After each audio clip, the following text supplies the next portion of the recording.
Hello, and welcome to the Sleepless Scientist, a quiet corner of the cosmos where thoughts unwind and curiosity drifts gently into rest. Tonight, we're stepping into a landscape that feels both intimate and strange, the world of your dreams. Every night, without fail, your mind opens a hidden stage and begins to perform its quiet theatre. Images, memories, emotions, and stories so vivid they can make your heart race, or so absurd they leave you smiling over breakfast. You might find yourself flying above cities, taking an exam that never ends, or speaking calmly with someone long gone. Yet through it all, one truth remains. For nearly 2 hours every night, your brain chooses to dream. And that simple fact raises a question as soft as it is astonishing. Why? Why does the mind create these intricate illusions every single night, weaving nonsense and meaning into the same fragile thread?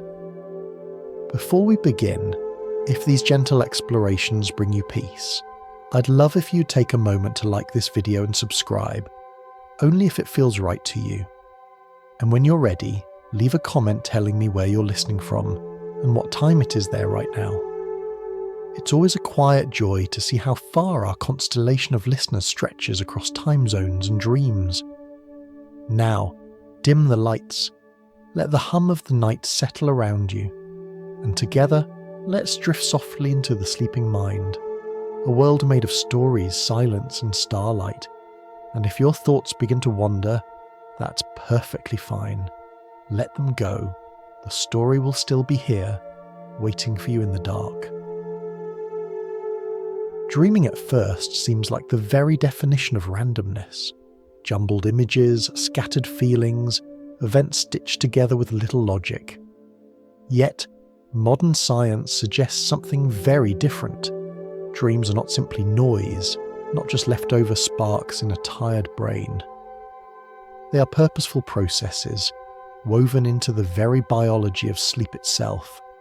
In fact, some neuroscientists go so far as to say that dreaming is one of the most essential activities of the mind, an overnight laboratory where memory, emotion, and creativity meet in experiments you never signed up for but always participate in.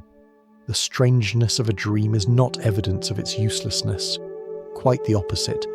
It is a signal that the brain, freed from the rigid demands of waking logic, is exploring what it cannot easily test while awake. One of the most striking discoveries about dreams came in 1953, when researchers noticed that sleepers sometimes flickered their eyes rapidly beneath closed lids. This stage, later called REM, short for rapid eye movement, was found to be linked with vivid, story-like dreams. During REM, the brain becomes astonishingly active, sometimes even more active than when you're awake. Networks responsible for vision and emotion surge to life, while regions responsible for logic and restraint, the prefrontal cortex, grow quiet. The result is a curious combination, a mind lit up with sensation and feeling, yet freed from the everyday editor that says, that doesn't make sense. This is why, in your dreams, the impossible feels natural and contradictions slide by unnoticed. The world is reassembled not by logic but by imagination, a surreal collage crafted in real time by your own neurons.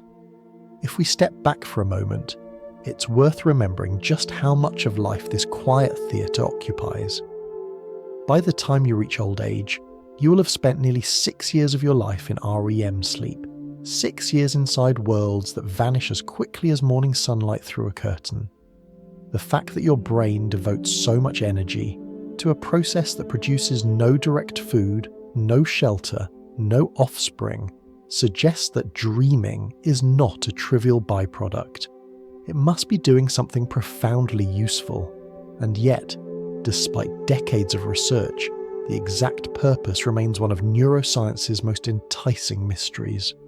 Consider how it feels when you wake from a dream that left you shaken. Your heart pounds, your breath quickens, your body still humming with the echo of emotions. Or in gentler dreams, you may wake with a lingering glow, as though you carried a private sunrise inside your chest. These experiences remind us that dreams are not just shadows on a mental wall. They have real physiological effects. They influence memory, mood, creativity, and even problem solving. When Paul McCartney dreamed the melody for Yesterday, when Mary Shelley envisioned Frankenstein in A Restless Night's Vision, when Dmitri Mendeleev saw the periodic table in a dream, they were not experiencing random nonsense. They were catching glimpses of the brain's hidden workshop, where ideas can mingle in combinations impossible under the stricter rules of daylight. Of course, not all dreams are grand revelations. Most are small patchworks of your daily life, with a few stray threads of fear or hope stitched in. Psychologists call this the continuity hypothesis, the observation that your waking concerns tend to echo inside your dreams. You binge a detective series and suddenly your dream self is wandering crime scenes. You quarrel with a colleague, and in the night that unresolved tension finds itself played out in a symbolic theatre. Dreams in this sense are not escapes from reality, but extensions of it, shaped by the mind's attempt to process, rehearse, or transform what you lived while awake. So tonight, as you lie listening to this soft narration, remember that your own dreaming mind is not idle. Even now, perhaps in the next hour as you drift into REM, your brain will weave another story, strange, sometimes disjointed, but always carrying traces of meaning. Perhaps it will be rehearsing a skill you practiced today. Perhaps it will soften the sharp edges of an emotion you carried. Perhaps it will let your imagination wander, building bridges between thoughts that never meet in daylight. Whatever the case, know that your dreams are part of a larger cycle, one that scientists are only just beginning to understand, but that you live every single night. And in the sessions to come, we will wander gently through that cycle. We will explore how the night unfolds, how the brain moves from light sleep into deep waves, then bursts into REM. We will see how memory is filed and reshaped, how emotions are soothed, how creativity stirs, and how cultures across history have sought to interpret these nightly adventures. But we will take our time, drifting slowly, like walking through a dream corridor with doors on each side, each one open into a new understanding of why your brain creates crazy dreams every night.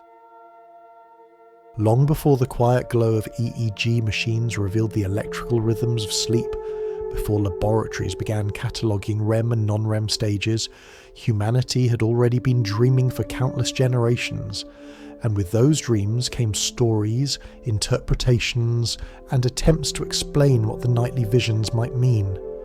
If you close your eyes and imagine yourself not in a modern bedroom but in an ancient temple, or beside a desert fire thousands of years ago, you will find that dreams have always been part of the human conversation.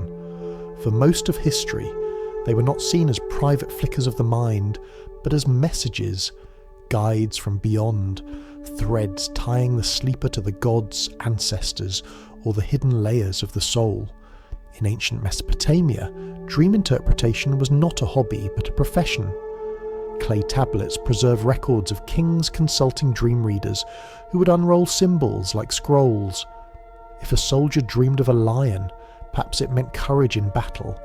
If a farmer dreamed of flooding rivers, perhaps famine was approaching. To them, a dream was not noise. It was a coded telegram from the divine, demanding attention. Egyptian culture carried similar reverence. Some temples were devoted to dream incubation, where people slept in sacred chambers hoping to receive healing visions. To awaken from such a dream was to carry instructions from gods or spirits. In that sense, the dream world was as real and consequential as the waking world, only harder to navigate.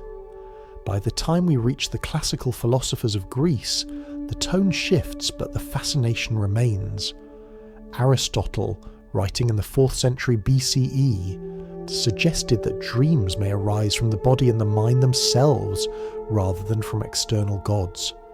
He observed how bodily states, illness, digestion, emotion, coloured dream content, hinting that the origin might be internal, Even this was radical for the time, to suggest that dreams were generated by natural processes, not divine whispers. Aristotle's view foreshadowed the later scientific idea that dreams emerge from neural activity, though of course he had no instruments to confirm it. He simply observed gently that the dreamer might be listening to their own body rather than to Zeus. Centuries later, the pendulum swung again. In the late 19th and early 20th centuries, a man named Sigmund Freud brought dreams back into the cultural spotlight with his book, The Interpretation of Dreams. Freud proposed that dreams were a royal road to the unconscious, where hidden desires and conflicts express themselves in disguised form. To Freud, the nonsensical surface of a dream was only a mask. Beneath it, deeper truths about repressed wishes and childhood fears were supposedly waiting to be uncovered.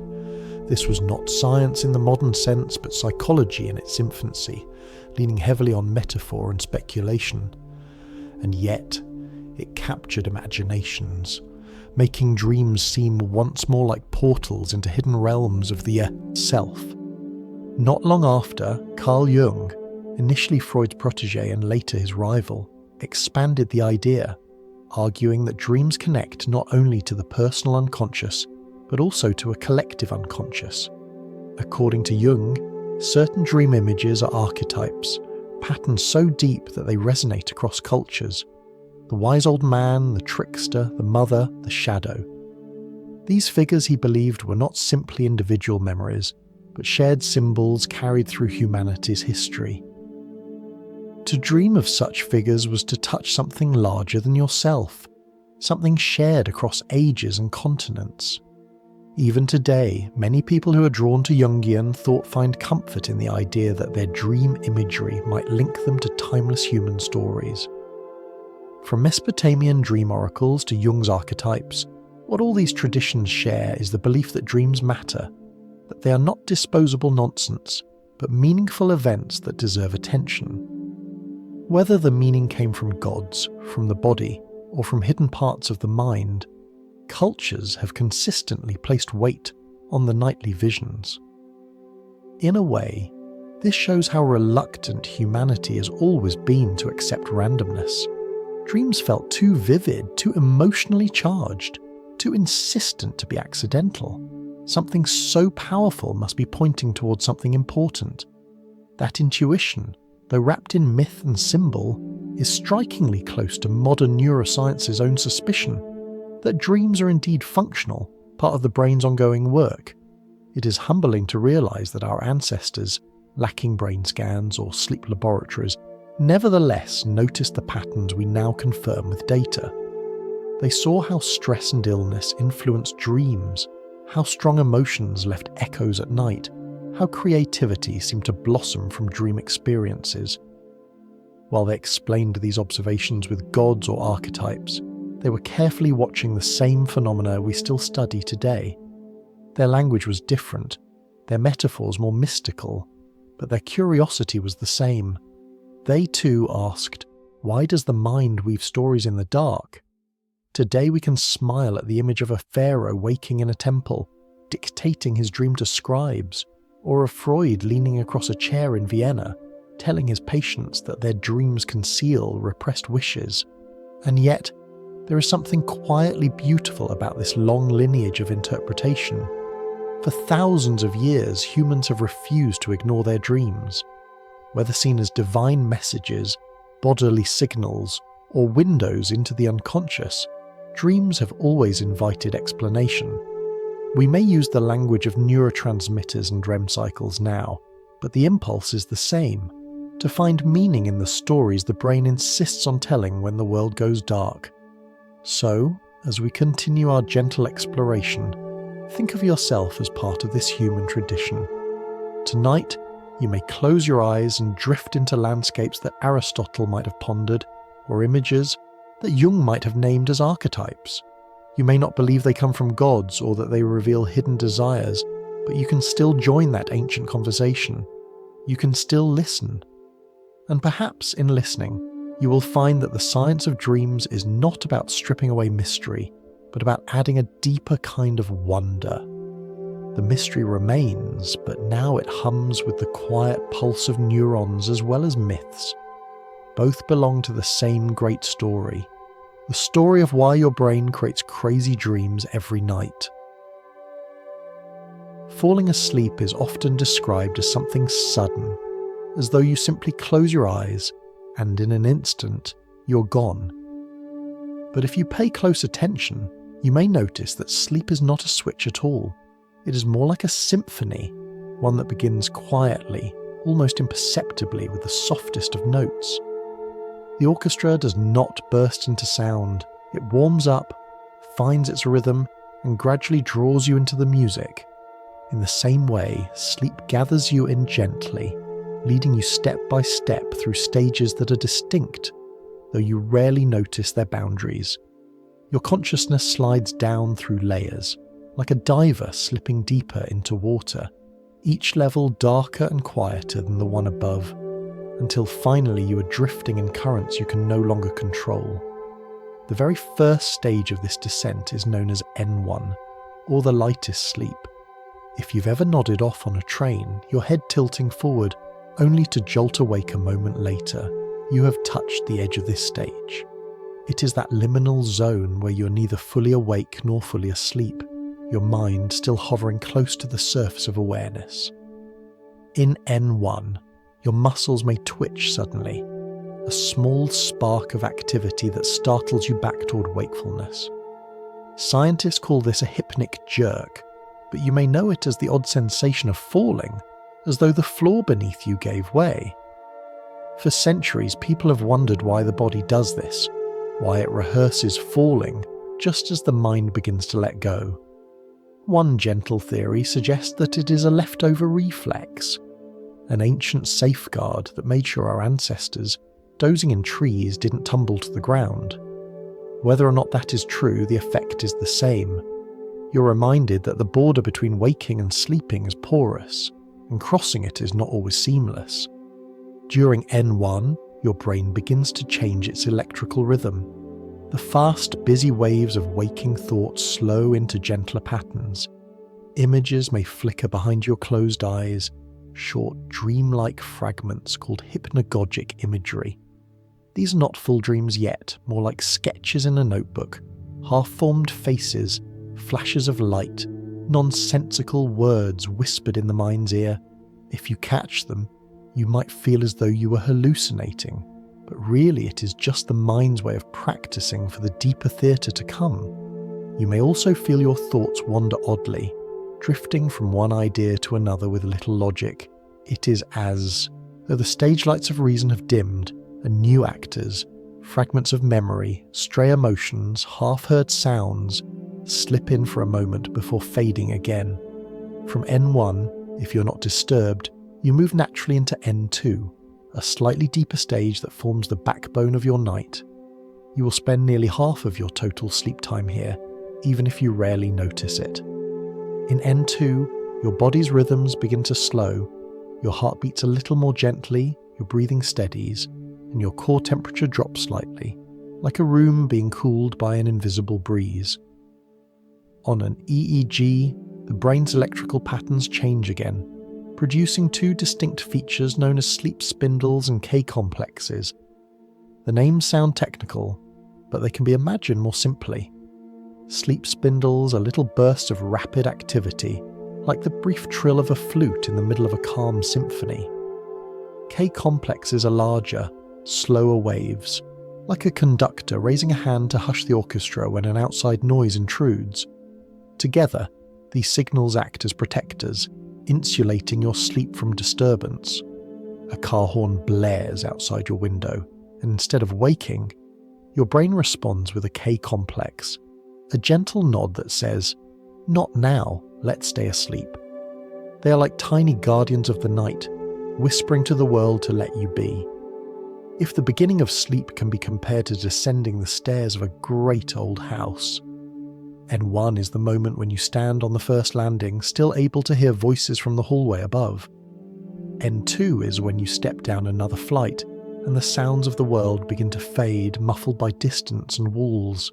The house is the same, but the air grows heavier, the room's quieter, and you know you are being carried further into the interior. It is this descent, gentle and unhurried, that prepares you for the deeper stages where the most restorative work of sleep takes place.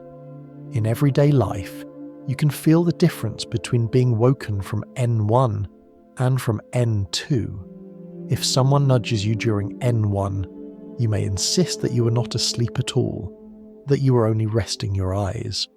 In truth, you were already slipping into another state, but one that still allowed you to hover close to awareness. If someone wakes you from N2, however, you're likely to feel groggy, confused about what time it is, or even what day. This is because N2 is the threshold, the place where the mind has truly begun to disengage from the waking world, where the threads of consciousness have loosened just enough to let you float. It is worth pausing here to marvel at how carefully orchestrated this progression is. Sleep does not throw you into its depths all at once. It leads you slowly, gently, through these opening stages, making sure your body and mind are ready for what lies ahead. Your muscles relax, your heart slows, your brain shields itself from outside noise, your thoughts begin to drift into images. It is a process so smooth that you rarely notice it, yet without it you could not reach the deeper waves that restore you. Sleep is not a luxury added at the end of the day. It is an ancient rhythm built into your biology, one that begins every night with this quiet descent. So the next time you feel yourself drifting off on a train, or nodding at your desk, or curling into your pillow after a long day, remember that you are listening to the opening notes of that symphony. You are standing at the doorway of the house of sleep, just beginning to walk down the staircase. Your muscles may twitch, your thoughts may scatter, and your brain may send out little bursts of activity to guard your rest. It may feel like nothing important is happening, but in truth, you are crossing into the first chamber of the night's architecture, where the waking world begins to fade and the dreaming mind prepares to stir. If the first steps into sleep are like wandering down the softly lit hallway of a great old house, then stage N3, also known as slow wave sleep, is the moment when you finally reach the deep cellar, the place where the air grows cool and the noises of the outside world can no longer reach you. In this chamber, the mind does not simply dim the lights, it draws the curtains, lowers the shutters, and lets the body retreat into stillness. Here, the waves of the brain are no longer fast and flickering. They roll slowly, heavily, like the tide pulling in and out against a quiet shore. Scientists call them delta waves, enormous slow pulses that sweep across the cortex in unison, like great strokes of a brush painting the canvas of the mind. If you were to see them recorded on an EEG, they would not look like the restless chatter of waking thought, but like long rhythmic breaths, rising and falling in steady, deliberate rhythm. This stage of sleep is sometimes compared to a deep, clean cycle, a kind of dishwasher for the brain. During N3, glial cells, the caretakers of the nervous system, become more active, helping flush out metabolic waste that accumulates during the day. Think of it as the housekeeping shift. While you sleep, the brain sends in the night crew with buckets and brushes, sweeping out debris and refreshing the neural hallways so they will be ready for another day of thought, sensation, and memory. This cleansing is not metaphorical but measurable, part of what makes slow-wave sleep essential to long-term health. Without it, the brain struggles to maintain clarity, and over time, toxins can build up in ways that affect cognition. It is humbling to realize that even as you rest, your body is hard at work keeping the very organ that generates rest in good condition. But it is not only the brain that is renewed in N3, the body itself seizes the opportunity for repairs. Muscles recover from the small tears of daily use. Bones continue their constant, quiet remodeling. The immune system strengthens its lines of defense, producing and releasing cytokines that help ward off infection. Children, during these deep waves, release growth hormone, stretching taller as their cells divide and tissues lengthen. Adults do not gain height, but we still gain resilience. Every night, as you lie still in slow-wave sleep, your body is silently mending itself, stitching together small wounds, adjusting the rhythms of metabolism, strengthening bones, recalibrating blood pressure. It is as though you place yourself on a repair bench, and while your conscious mind is absent, your body takes advantage of the silence to conduct maintenance too delicate to perform while you're awake and moving. Dreams in this stage are different from the vivid narratives of REM. They are muted, fragmented, sometimes little more than static, flashes of images, or the vague emotional colour of an experience. You might dream of walking down a street without clear faces, or hear the echo of a conversation without full sentences. It is more impressionistic than cinematic, more like remembering a feeling than watching a story. Many people do not recall these dreams at all, because they leave only faint traces. And yet, they remind us that the brain, even in its slowest rhythm, never stops weaving images, never stops whispering in its own language. Perhaps it's a rehearsal for emotions too subtle to be staged in REM, or perhaps it is simply the residue of neurons firing in lazy coordination. Whatever the case, these half-dreams are part of the night's architecture, another flaw in the house where the mind lingers briefly before moving on. You may have experienced the groggy heaviness that comes from being awakened in the middle of N3. Sleep researchers call this sleep inertia, and it can leave you disoriented for minutes or even hours, as though your body had been pulled from a deep ocean before it was ready. Unlike waking from lighter sleep stages, where you can brush off the fog in seconds, waking from N3 is like being yanked from the cellar back into the sunlight. You blink, your body protests, and the world feels out of place. This is why alarms set at the wrong moment can make you feel worse than sleeping a little less. Your brain, caught in the slow-wave rhythm, does not appreciate sudden interruption. Everyday life offers familiar glimpses of this deep stage. Think of the moment when you doze off at your desk in the afternoon, head heavy, and suddenly snap awake without remembering exactly how long you drifted. Or picture someone sleeping on a bus, their mouth slightly open, their body heavy with slackness, unreachable even as the vehicle rattles along. They are likely in slow-wave sleep, their brains moving to the slow rhythm of delta waves, bodies briefly unreachable by the bustle around them. If you try to wake them, it might take a shake and a few confused seconds before their eyes focus, a reminder that this stage is designed to pull us far from the surface of consciousness. Why does nature design such a state? Why plunge us so deeply into unconsciousness that it takes effort to return? The answer lies in restoration. To maintain the brain and body for decades of life, something more than light drifting is needed. Deep, slow-wave sleep is the body's investment in survival, its guarantee that tomorrow will be met with strength and clarity. You could think of it as nature's contract. If you give me stillness for these few hours, I will give you renewal.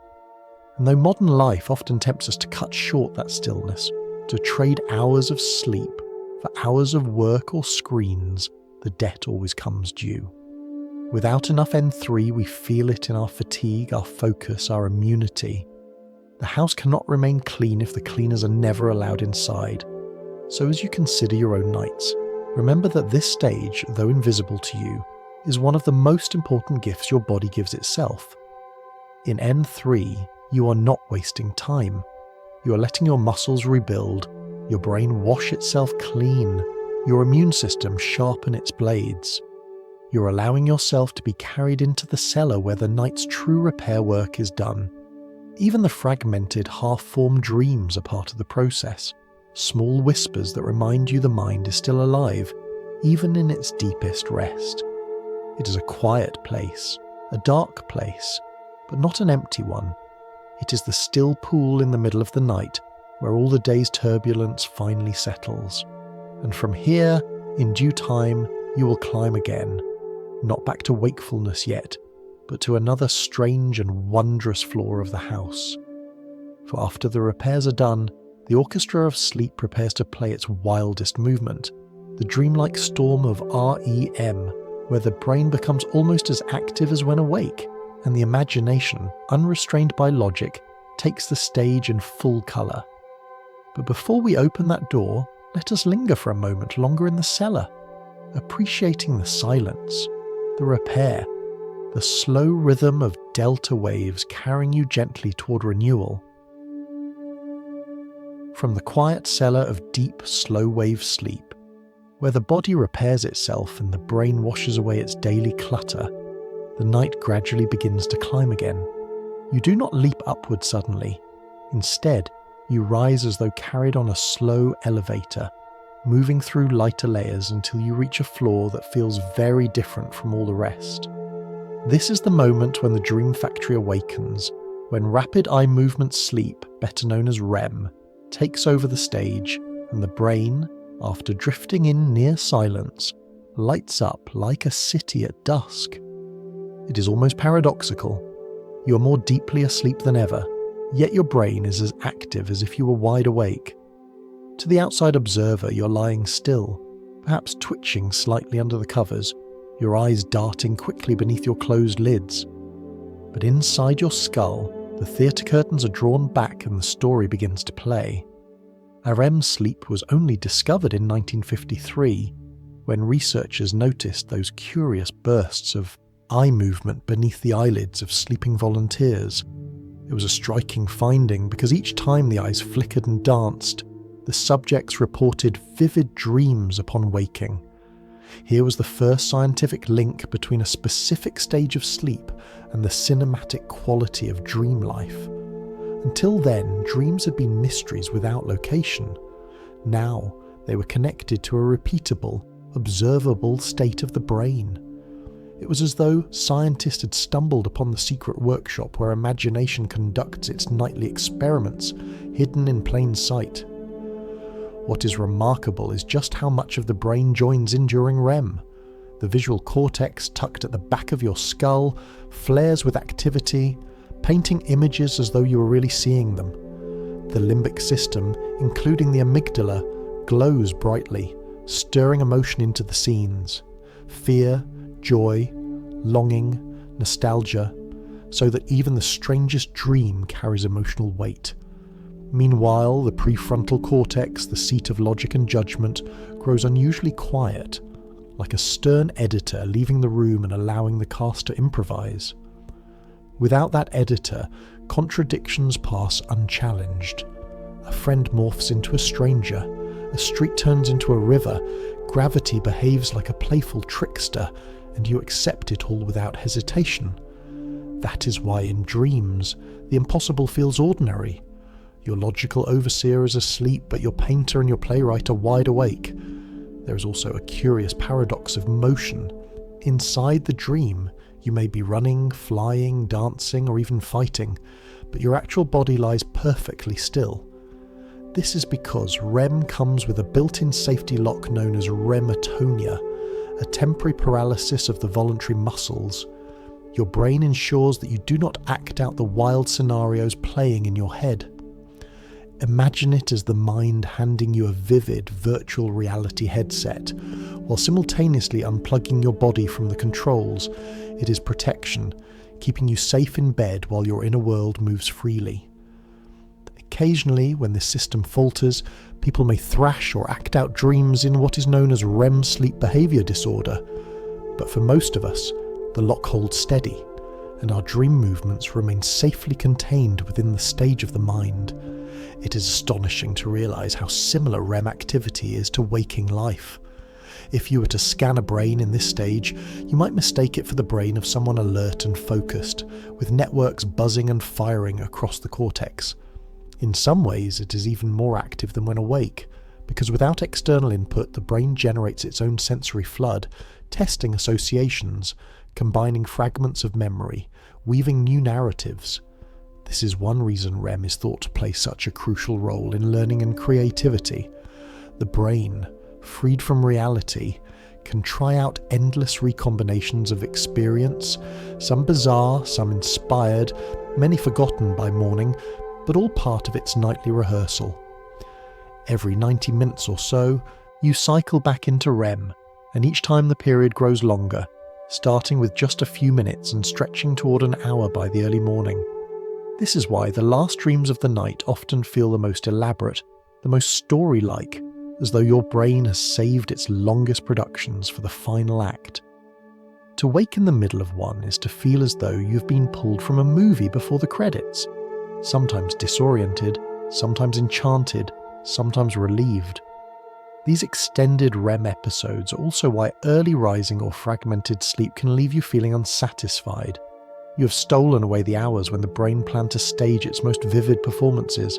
If you pause to think of how much time this represents, the numbers are staggering.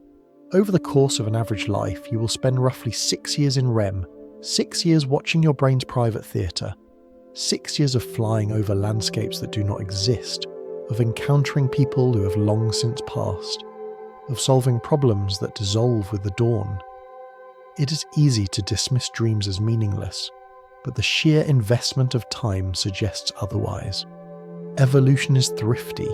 It rarely sustains processes that waste resources. If your brain spends 6 full years of your life staging these productions, there must be some benefit hidden inside the strangeness. And indeed, researchers have begun to map out many of these benefits. In REM, emotional experiences from the day are reprocessed, their sharp edges softened.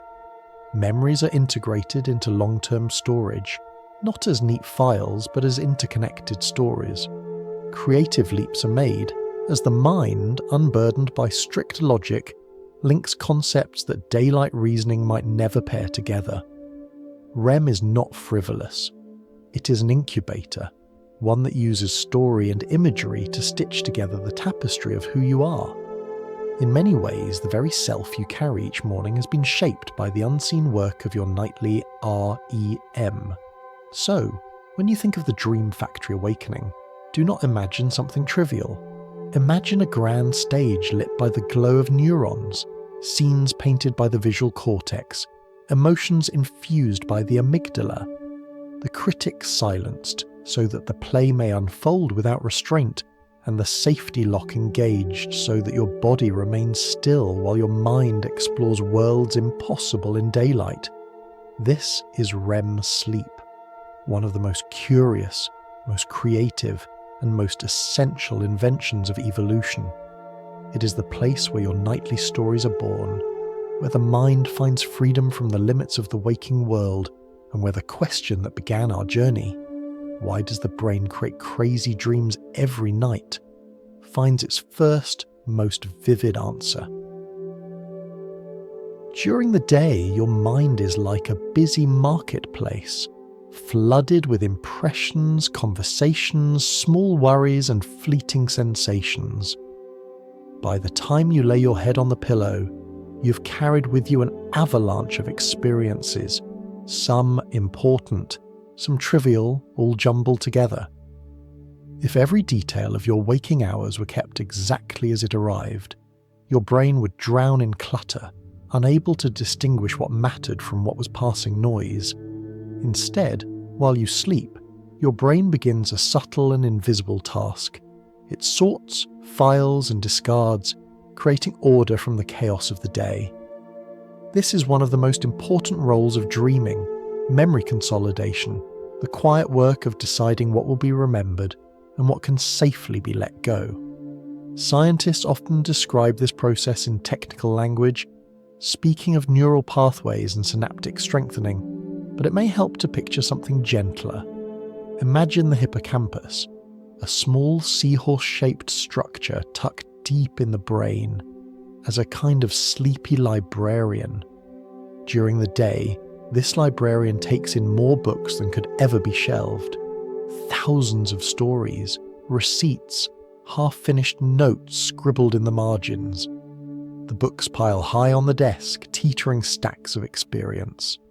When night falls, the librarian finally has time to wander the aisles, deciding what to keep, what to file away neatly in the long-term archive of the cortex, and what to toss into the recycling bin. Dreams are, in many ways, the pages the librarian leafs through in the process, fragments of narrative as the filing continues, sometimes coherent, sometimes scattered, but always connected to the task of storage. This helps explain why students often find themselves dreaming of exams, or why musicians hear scales echoing in their sleep after long practice sessions. Their hippocampal librarian has a mountain of notes to review, and the act of dreaming is part of that nocturnal bookkeeping. Studies have shown that people who are deprived of REM sleep perform worse on memory tasks the following day, while those who sleep deeply, with long stretches of REM, are better able to recall information and skills. It is as though the librarian was locked out of the library, unable to file anything, leaving the mind overwhelmed and scattered. Only when the librarian can work through the night does the knowledge become properly shelved, ready to be found when needed. Think of the way you learn a new language. At first, every word feels foreign, fragile, difficult to recall. You study and repeat, but the phrases slip away, half remembered. Then you sleep, and in the morning the words come more easily, as if they had rooted themselves deeper in your mind overnight.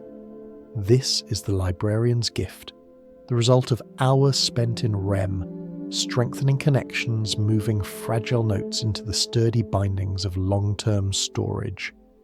Without this nightly consolidation, learning would be shallow, scattered, constantly at risk of being lost. With it, the knowledge becomes part of you, woven into the architecture of your memory. The same is true for more everyday things.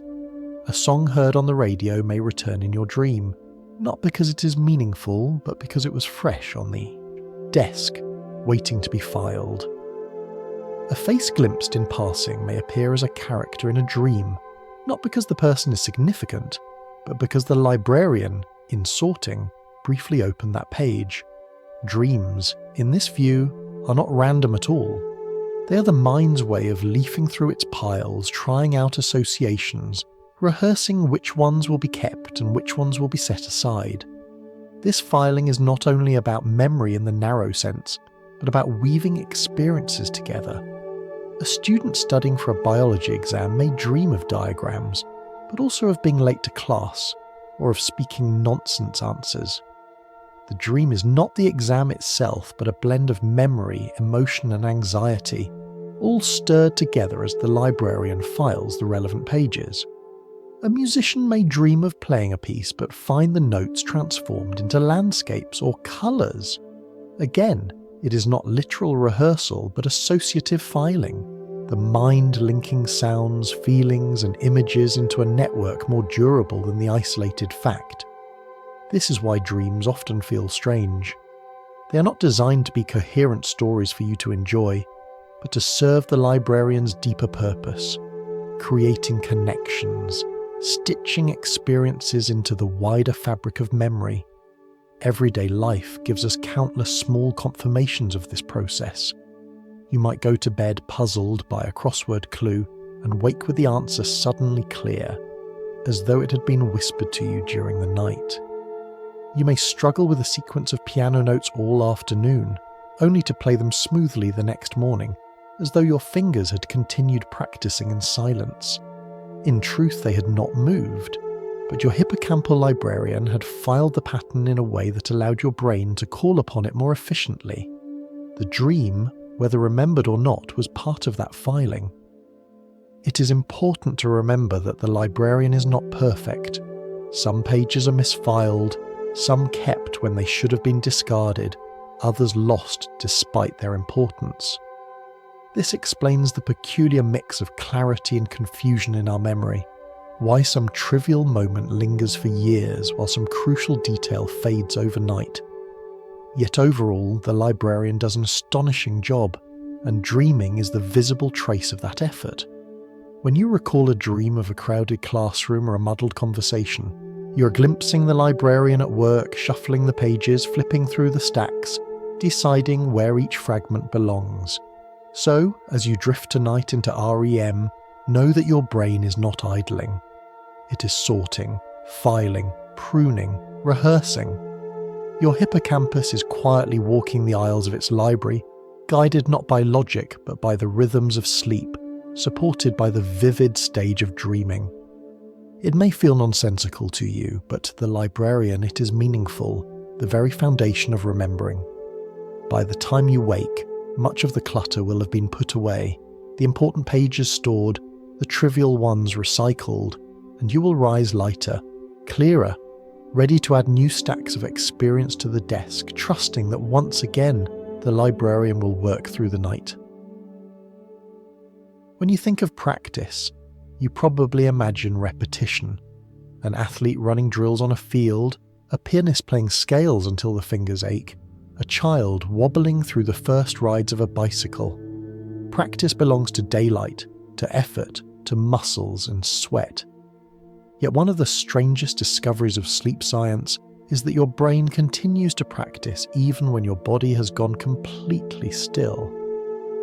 While you lie quietly beneath your blankets, muscles paralyzed by the safety lock of a REM sleep, your mind is busy running rehearsals.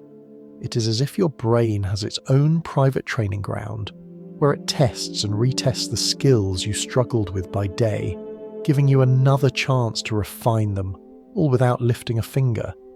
The evidence for this comes from many directions, but the pattern is strikingly consistent. When people learn a new skill, especially one that involves coordination, they improve more after a good night of sleep than after an equivalent period of wakefulness. The effect is not simply due to rest. It is tied specifically to REM sleep, when the brain's rehearsal space is most active. Studies with pianists show that after practicing a difficult passage, the brain replays those sequences during REM, as if the hands were still moving across invisible keys. Athletes show similar benefits. Basketball players sink more free throws, figure skaters perform tighter spins, runners improve their timing, all more reliably after a night rich in REM than after a sleepless one. The body may not move, but the circuits that guide movement continue their training. It may help to picture this as a kind of overnight dress rehearsal. Imagine you are a performer in a play, stumbling over lines and cues during the day's practice. At night, the stage crew of your brain sets up a smaller, quieter version of the play. The props are simplified, the audience absent, but the rehearsal continues. Scenes are run over and over, sometimes scrambled, sometimes exaggerated, but always with the aim of making the next performance smoother. When morning arrives, you find yourself better prepared. Not because you consciously practice in the dark, but because your brain did the work for you, using the stage of dreaming as its theatre. Everyday life gives you many small reminders of this process. Think of the first time you learned to type, your fingers clumsy, striking wrong keys, your eyes darting to the letters for guidance. After hours of practice, you collapsed into bed frustrated. Yet in the morning, the letters seemed easier to find. Your fingers moved more smoothly, as if they had been training all night. Or consider a speech you had to give. You repeated it aloud in the afternoon, stumbled over phrases, felt awkward in front of the mirror. But after sleeping, you delivered it with more fluidity, as though the words had been quietly rehearsed in the theatre of REM. These improvements are not imaginary. They are the tangible traces of the brain's overnight practice sessions. The mechanism behind this rehearsal is fascinating, though best understood through gentle analogy rather than raw terminology. When you attempt a skill during the day, your brain lays down new pathways, fragile at first, like faint pencil lines on a sketch. They are prone to fading, easily disrupted by distraction or fatigue. During REM, however, the brain retraces those lines, going over them again and again, deepening the grooves until they are like ink, harder to erase. Sometimes the rehearsals are literal, with motor circuits firing in patterns that mirror real movements. Other times they are more symbolic, with the dream replaying the feeling of the activity, the rhythm of the music, the flow of the movement. Either way, the brain is strengthening what was learned, ensuring it will be available when called upon again. This explains why even dreams that seem bizarre may still serve a purpose. A basketball player might not dream of shooting hoops exactly, but of jumping across rooftops, the arc of the leap echoing the arc of a shot. A pianist may dream not of keys, but of rippling water, each drop falling in a rhythm that mirrors the notes of a scale. The dream disguises the rehearsal, but the underlying circuits are active, replaying the timing, rhythm, and coordination of the day's practice. In this way, dreams become the brain's imaginative gym, where skills are exercised under the cover of surreal imagery. It is worth noting that this benefit extends beyond athletes and artists. Everyday tasks, driving, cooking, even navigating social interactions, improve with sleep. If you practice a recipe for the first time, struggling with the timing of ingredients, REM may help consolidate that sequence so the next attempt feels easier. If you rehearse a difficult conversation in your mind, sleep may allow you to run through versions of it in dreams, making you more prepared to face it in waking life. In essence, your nightly rehearsals make you better at being human, smoothing not only the motions of your muscles, but the rhythms of your daily interactions. One might wonder why the brain goes to such effort at night. Would it not be simpler to practice more in daylight? But the truth is, waking life is limited. Muscles tire, attention falters, and the world distracts. At night, freed from those constraints, the brain has uninterrupted hours to run its simulations. With the body safely paralyzed by REM atonia, there is no risk of exhaustion or accident. The brain can loop its rehearsals endlessly, testing and refining without interference. It is a reminder that nature wastes nothing. Even in stillness, you are preparing for motion. So the next time you wake and find yourself slightly better at a task than you were the day before, thank the quiet stage of your REM, sleep. While you rested, your brain was busy behind the curtain, running through your lines, polishing your movements, rehearsing your skills. It may not have looked like practice, but it was practice nonetheless, hidden in the surreal imagery of your dreams, and though you may not remember the rehearsals, their results remain. Quicker fingers, smoother words, steadier steps. This is the gift of REM, the secret training ground of the mind, where you practice without moving, and where every night you become, in subtle ways, a little more capable than you were before. There is a familiar frustration that greets many mornings. You wake with a sense that you are just somewhere extraordinary, caught in the middle of a strange story, only for it to slip away the moment you open your eyes. A sentence lingers for a heartbeat, then dissolves. A vivid image hovers, then fades like steam rising from a cup. You reach to hold on to the fragments, but they vanish faster than you can grasp them. By the time you sit up in bed, the dream has evaporated, leaving behind only a faint emotional echo, a trace of unease, a curious glow, a sense of having travelled through a place you cannot describe. This is one of the most peculiar features of dreaming. Although we spend hours each night immersed in elaborate stories, most of them are forgotten almost instantly upon waking. Why is it that dreams vanish so quickly? The answer lies partly in the hippocampus, the small seahorse-shaped structure that plays such a central role in storing memories during waking life. By day, the hippocampus is active, taking in new experiences and transferring them into long-term storage, like a diligent clerk writing entries into a ledger. By night, however, during REM sleep, its activity decreases. The clerk sets down the pen, and while the rest of the brain stages its dream performances, the system responsible for archiving them goes quiet. It is as though the theatre is packed with actors, the play is in full swing, but the archivist forgot to turn on the cameras. The story unfolds brilliantly, but little of it is preserved once the curtain falls. This is why dreams feel so real in the moment yet vanish so completely. You were there, you felt the fear, you laughed, you touched, you moved. Your brain produced those sensations vividly.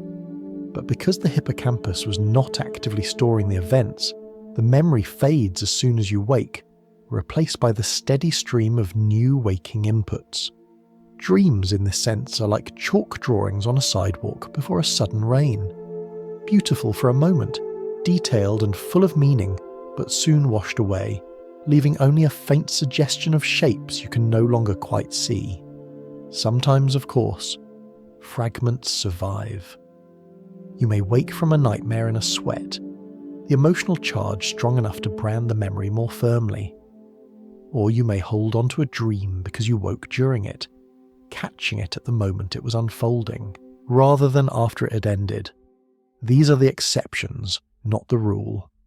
For the most part, the design of dreaming seems to encourage forgetting, and though it may feel frustrating, this forgetting serves a purpose. If every dream were remembered with the same weight as waking life, our minds would be overrun by fantasies and impossibilities, unable to separate lived experience from imagined rehearsal. Forgetting keeps the archive clean, preserving space for what we truly need to carry with us. Dream recall is also reconstructive, meaning that when you do remember a dream, it is rarely a perfect transcript. Instead, your brain pieces together fragments, filling in gaps with whatever makes sense at the moment of remembering. This is why recounting a dream often feels disjointed. You start with a vivid scene, but the details blur and you improvise connections that may not have been there. The dream itself may have been fluid and strange without clear transitions, but your waking mind tries to smooth it into a story. What you recall is not the dream exactly, but your best reconstruction of it, stitched together from fragments before they dissolve. In this way, dreams resemble memories of childhood, impressionistic, colourful, emotionally intense, but unreliable in detail. Everyday metaphors capture this perfectly. Think of trying to hold water in your hands. At first, you feel its coolness, its weight, but no matter how tightly you squeeze, it seeps away between your fingers until your palms are nearly empty. Or picture mist hovering in the morning air, glowing softly in the sunrise. By the time you turn your head and look again, it has thinned, leaving you to wonder if it was ever there at all. Dreams are like that, substantial while you're inside them, but ephemeral once you return to waking life. No matter how you reach, they slip away. And yet, sometimes those fragile traces are enough to influence the day. You may forget the dream itself, but carry the mood it gave you. A lingering sadness, a sudden calm, a surge of inspiration, all without a clear source. The dream did its work, even if you cannot recall the details. It rearranged emotional weight, tested associations, rehearsed memories, and then faded, leaving behind the subtle change in your morning self. Forgetting in this light is not a flaw but part of the process. The brain's nightly experiments are not designed to be remembered in full, they are designed to leave echoes, not transcripts. If you do want to catch more of your dreams, scientists suggest simple techniques: keeping a journal by your bed, writing down whatever fragments you recall upon waking, or pausing in the morning before rising, letting your mind linger in the fragile space between sleep and wakefulness. Even then, the effort may yield only scraps, the tale of a story rather than its body. But sometimes those scraps are enough. A single vivid image, written down in the half-light, can anchor the memory more firmly than it would otherwise last. Over time, such practices can train the brain to retain more, though never everything. Dreams, by their nature, prefer to be elusive, so tonight, when you wake and feel a dream slipping from your grasp, do not be too discouraged. The vanishing is part of their design. The hippocampus has been quiet, the archivist asleep, the chalk drawings washed by rain. But that does not mean the dream was meaningless. It has already left its mark. On your emotions, on your memory, on the subtle ways your brain weaves the tapestry of who you are. You may forget the words of the play, but the performance has already reshaped the stage, and tomorrow, the Dream Factory will awaken again, ready to create new stories, whether or not you remember them.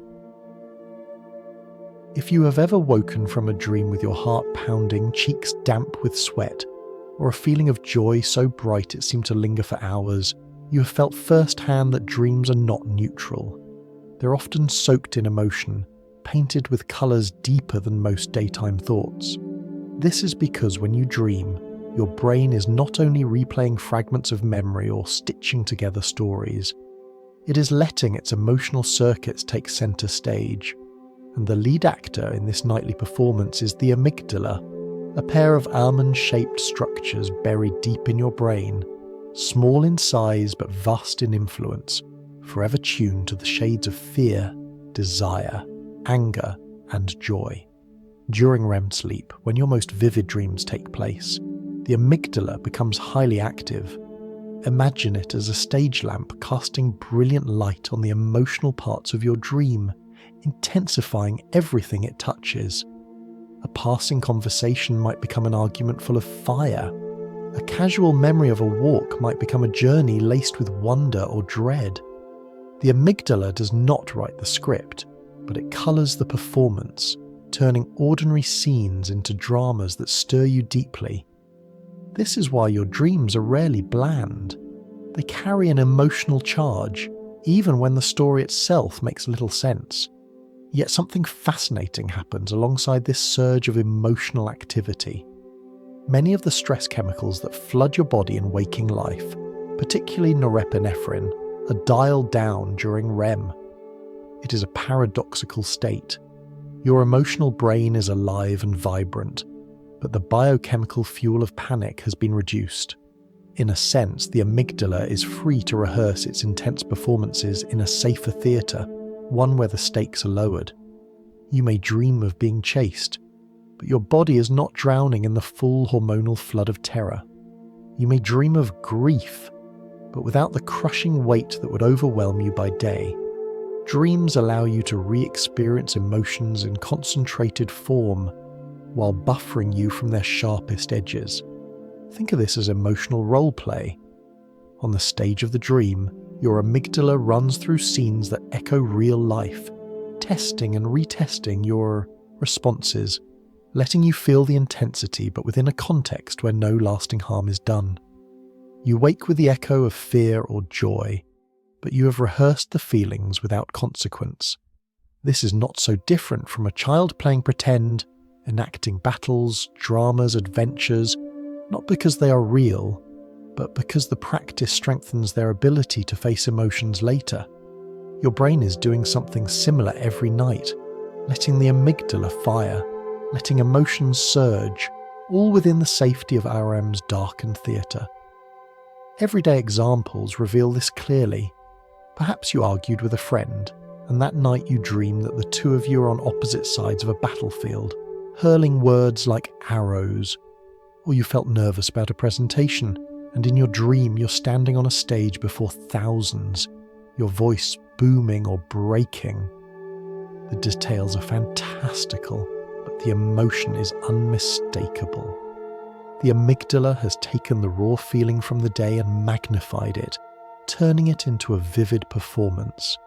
You may wake unsettled, or sometimes relieved, as though the dream gave you a way to face the emotion without acting it out in reality.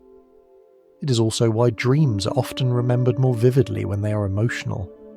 Though the hippocampus may not record the details of a dream faithfully, the amygdala's strong activation can brand the feeling onto your morning consciousness. You may forget the exact plot, but remember that you were terrified, or elated, or heartbroken. Emotion survives where narrative fades. In this way, dreams highlight what matters most to your inner world, not the sequence of events, but the colour of the feeling. It is as though the dream whispers, "This is what you cared about," even if you do not remember why. Scientists sometimes describe this emotional replay as a kind of overnight therapy. The amygdala gets to express itself without overwhelming the body, while stress chemicals are held at bay. You can revisit difficult emotions without drowning in them. This explains why dreams often return to themes of fear, loss, or longing. The brain is not trying to torment you. It is giving you a chance to process these states in a gentler, buffered environment. In this light, even nightmares, unpleasant as they may be, serve a purpose. They let the amygdala practice, release and rehearse. When you wake, the sharpness of the feeling may be reduced, as though the dream helped take the edge off. One beautiful way to imagine this is to think of your mind as a grand theatre troupe. During the day, the stage is crowded with many directors, logic, reason, the prefrontal cortex, each controlling what is allowed to be said or done. At night, in REM, the directors step back and the amygdala strides onto the stage. It does not worry about logic or continuity. It cares about passion, about colour, about intensity. It floods the scene with feeling, letting the other actors improvise around it.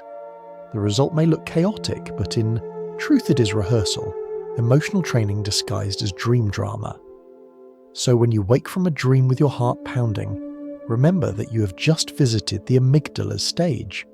You have watched a performance in which your emotional circuits rehearsed their lines, free from the strict hand of logic and the sharp sting of stress hormones. It may not make sense as a story, but it made perfect sense as an exercise. Your brain was not wasting time. It was shaping your relationship with feeling, preparing you to face the waking world with a little more balance. And when tonight arrives, the stage will open again, the amygdala will light its lamps, and you will once more be invited into the strange, vivid theatre of emotions that we call dreaming. There is a saying in sleep science that REM is the brain's nightly therapy session, a kind of built-in counsellor that arrives without appointment or fee. While you lie still, eyes flickering under closed lids, the mind revisits experiences that have unsettled you, pressing them into new shapes until their sting is softened. If the amygdala is the stage manager of emotion, then REM is the entire theatre acting as a rehearsal hall, where painful memories can be replayed, transformed, and slowly integrated into the larger fabric of your life. It does not erase what happened, but it gives you a chance to face it in the dream's safer space, where stress chemicals are dialed down and the imagination is free to reshape the script. Consider how trauma lingers in waking life. A soldier returning from war, a survivor of an accident, someone who has lost a loved one. These experiences do not vanish when the event is over. They resurface as flashbacks, intrusive thoughts, and most notably as nightmares.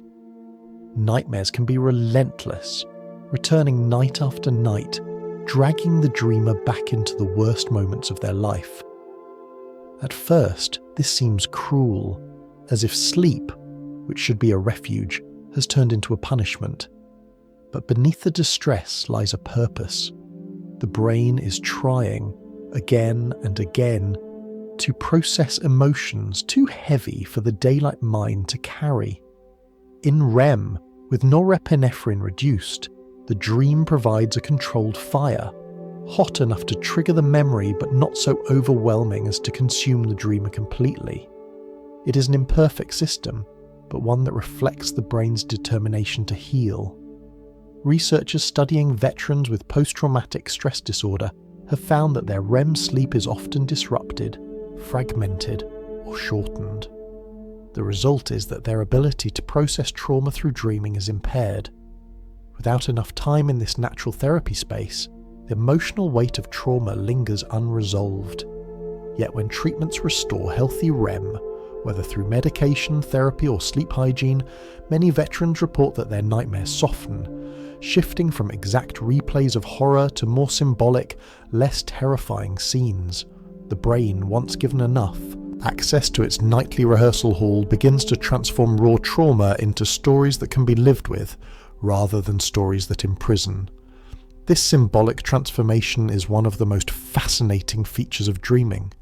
Instead of replaying an event exactly, the brain disguises it in imagery, sometimes strange, sometimes whimsical. A person who felt crushed by grief may dream of carrying an impossibly heavy suitcase. Someone betrayed by a friend may dream of a bridge collapsing under their feet. A soldier haunted by battle may dream not of gunfire, but of storms, chaotic and loud, from which they must find shelter. These transformations may seem nonsensical at first, but they serve a psychological function. They let you face the core feeling, the heaviness, the betrayal, the chaos, without confronting the literal memory in its rawest form. It is as though the dream says, "Let me translate this into a play you can watch without breaking." In this way, dreams are emotional role play. They are not copies of real events, but scenarios designed to let you practice feeling, responding, and integrating.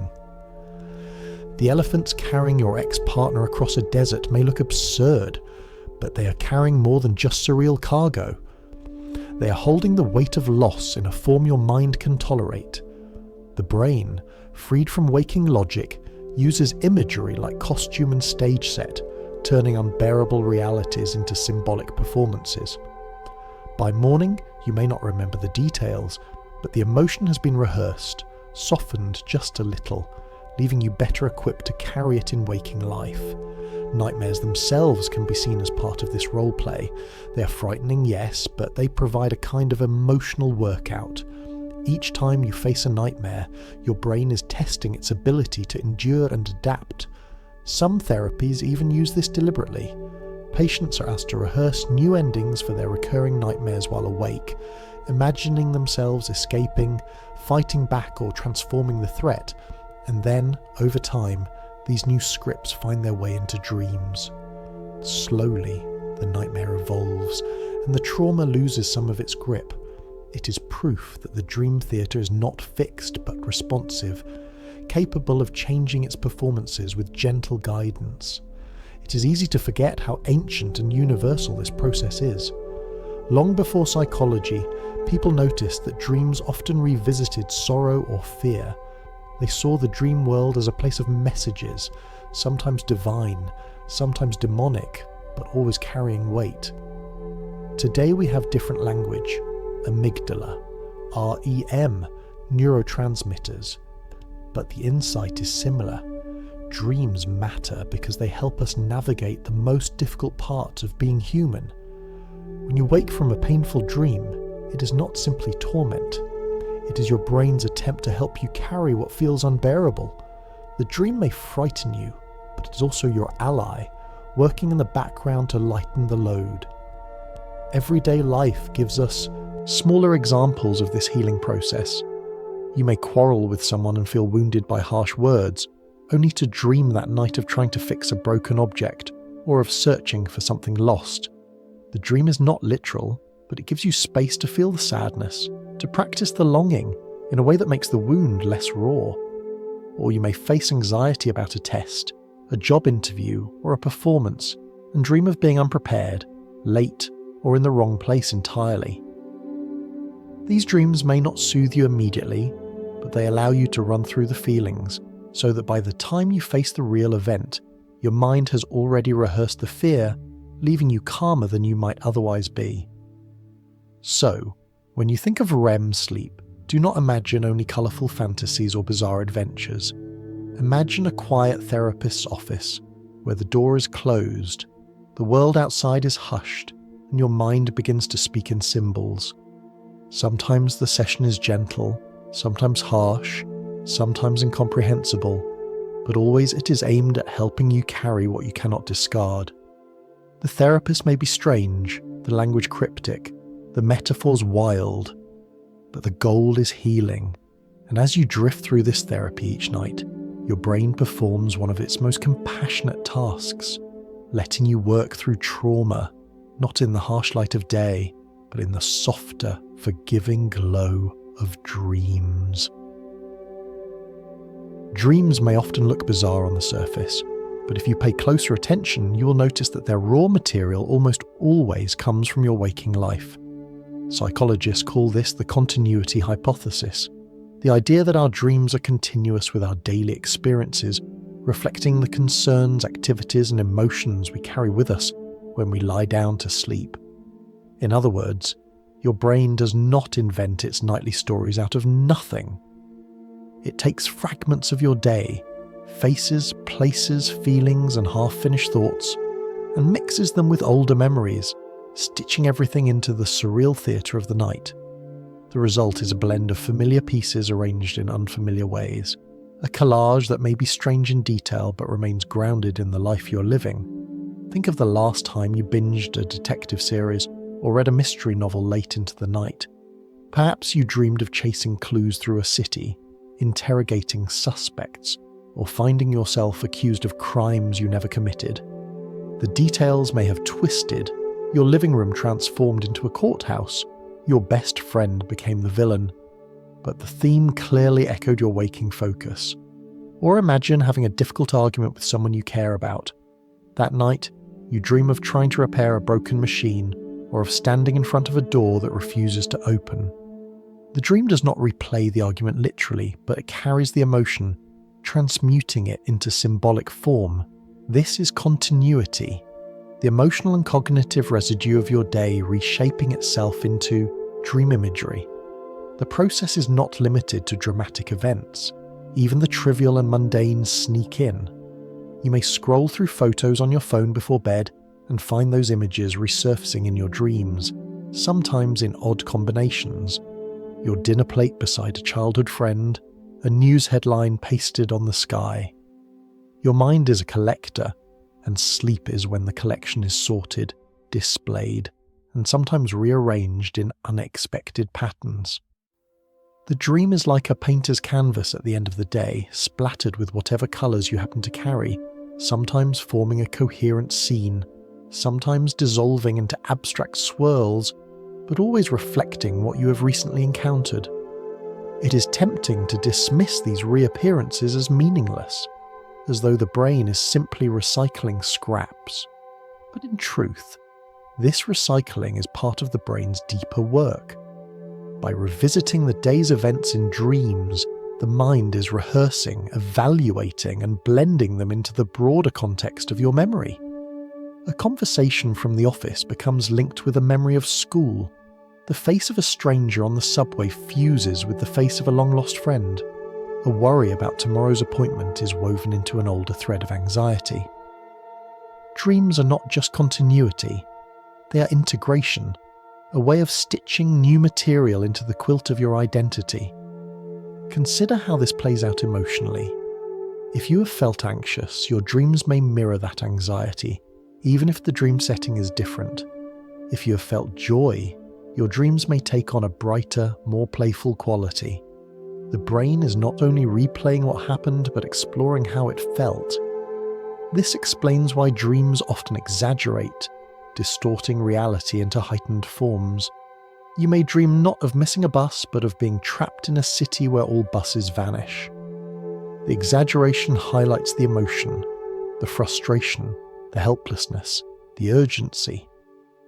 Your waking concerns have leaked into the dream, but amplified, giving you the chance to feel them fully and perhaps prepare to handle them better when awake.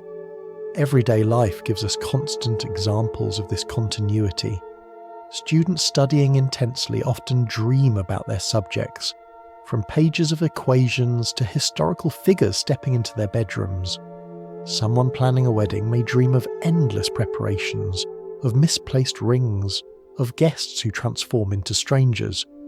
A person learning a new hobby, whether painting or rock climbing, may dream of colours or heights, their brain continuing to rehearse the sensations. Even pets show a version of this. A dog that spends the day chasing a ball may twitch and whimper in sleep, legs moving as though it were running through a dream field. Continuity is not just a human phenomenon, it is a feature of how brains, large and small, process experience. This blending of day and night also explains why stress so often invades dreams. A late-night work deadline, an unresolved conversation, financial worries, all of these can shape the texture of your dreams. Yet the dream does not simply torment you with repetition. It reshapes the worry, giving it new costumes. You may dream of being late to an exam you never study for, or of forgetting your lines in a play you never agree to perform. The situations are absurd, but the feelings are familiar. They allow you to rehearse anxiety in a symbolic arena, a safe echo that may help you wake a little more prepared to face the real version. At times, the continuity can be amusingly obvious. Eat a heavy meal too close to bedtime, and your dreams may feature food in strange abundance. Buffets stretching endlessly, kitchens overflowing with dishes. Watch a space documentary, and you may drift into dreams of floating among planets. The dream picks up what was fresh in your mind, weaving it into its nightly tale. These are the leftovers of the day, cooked into a new recipe that may or may not taste familiar when you wake. So, when you next wake from a dream that seems absurd, pause and look more gently at its pieces. You may find your own life reflected back at you, not directly, but through the dream's symbolic mirror. The detective show became a courtroom in your house. The argument became a locked door. The wedding planning became an endless rehearsal. Continuity is not perfect, but it is persistent. It reminds you that dreams are not foreign invaders but extensions of your own days, coloured by the emotions you carry. They are, in a sense, the afterglow of your waking life, transformed into surreal art by the night. This does not mean dreams are predictable or that their meaning is always clear. The continuity hypothesis simply suggests that dreams are not cut off from life, but are part of the same stream, flowing from day into night and back again. By recognizing this, you can approach your own dreams with curiosity rather than confusion. Instead of asking, "Why did I dream something so strange?" you might ask, "What in my life gave this dream its colours?" And in that question, you will see the bridge between your waking and dreaming selves, a reminder that both belong to the same mind, the same person, weaving together the same story. If you have ever woken with the sense that your mind spent the night playing, you're not mistaken. Dreams are, in many ways, the brain's sandbox, a playground where rules loosen, boundaries blur, and imagination takes command. While waking thought is shaped by logic, responsibility, and the constant demands of reality, dreaming thought flows differently. During REM sleep, the level of a particular chemical messenger, norepinephrine, drops to unusually low levels. In waking life, this chemical helps us stay focused and alert, scanning for threats, sharpening our responses. But in dreams, its absence opens the gates of association. Without the tight guardrails of norepinephrine, the brain wanders freely, linking memories, ideas, and images in ways that waking logic would never permit.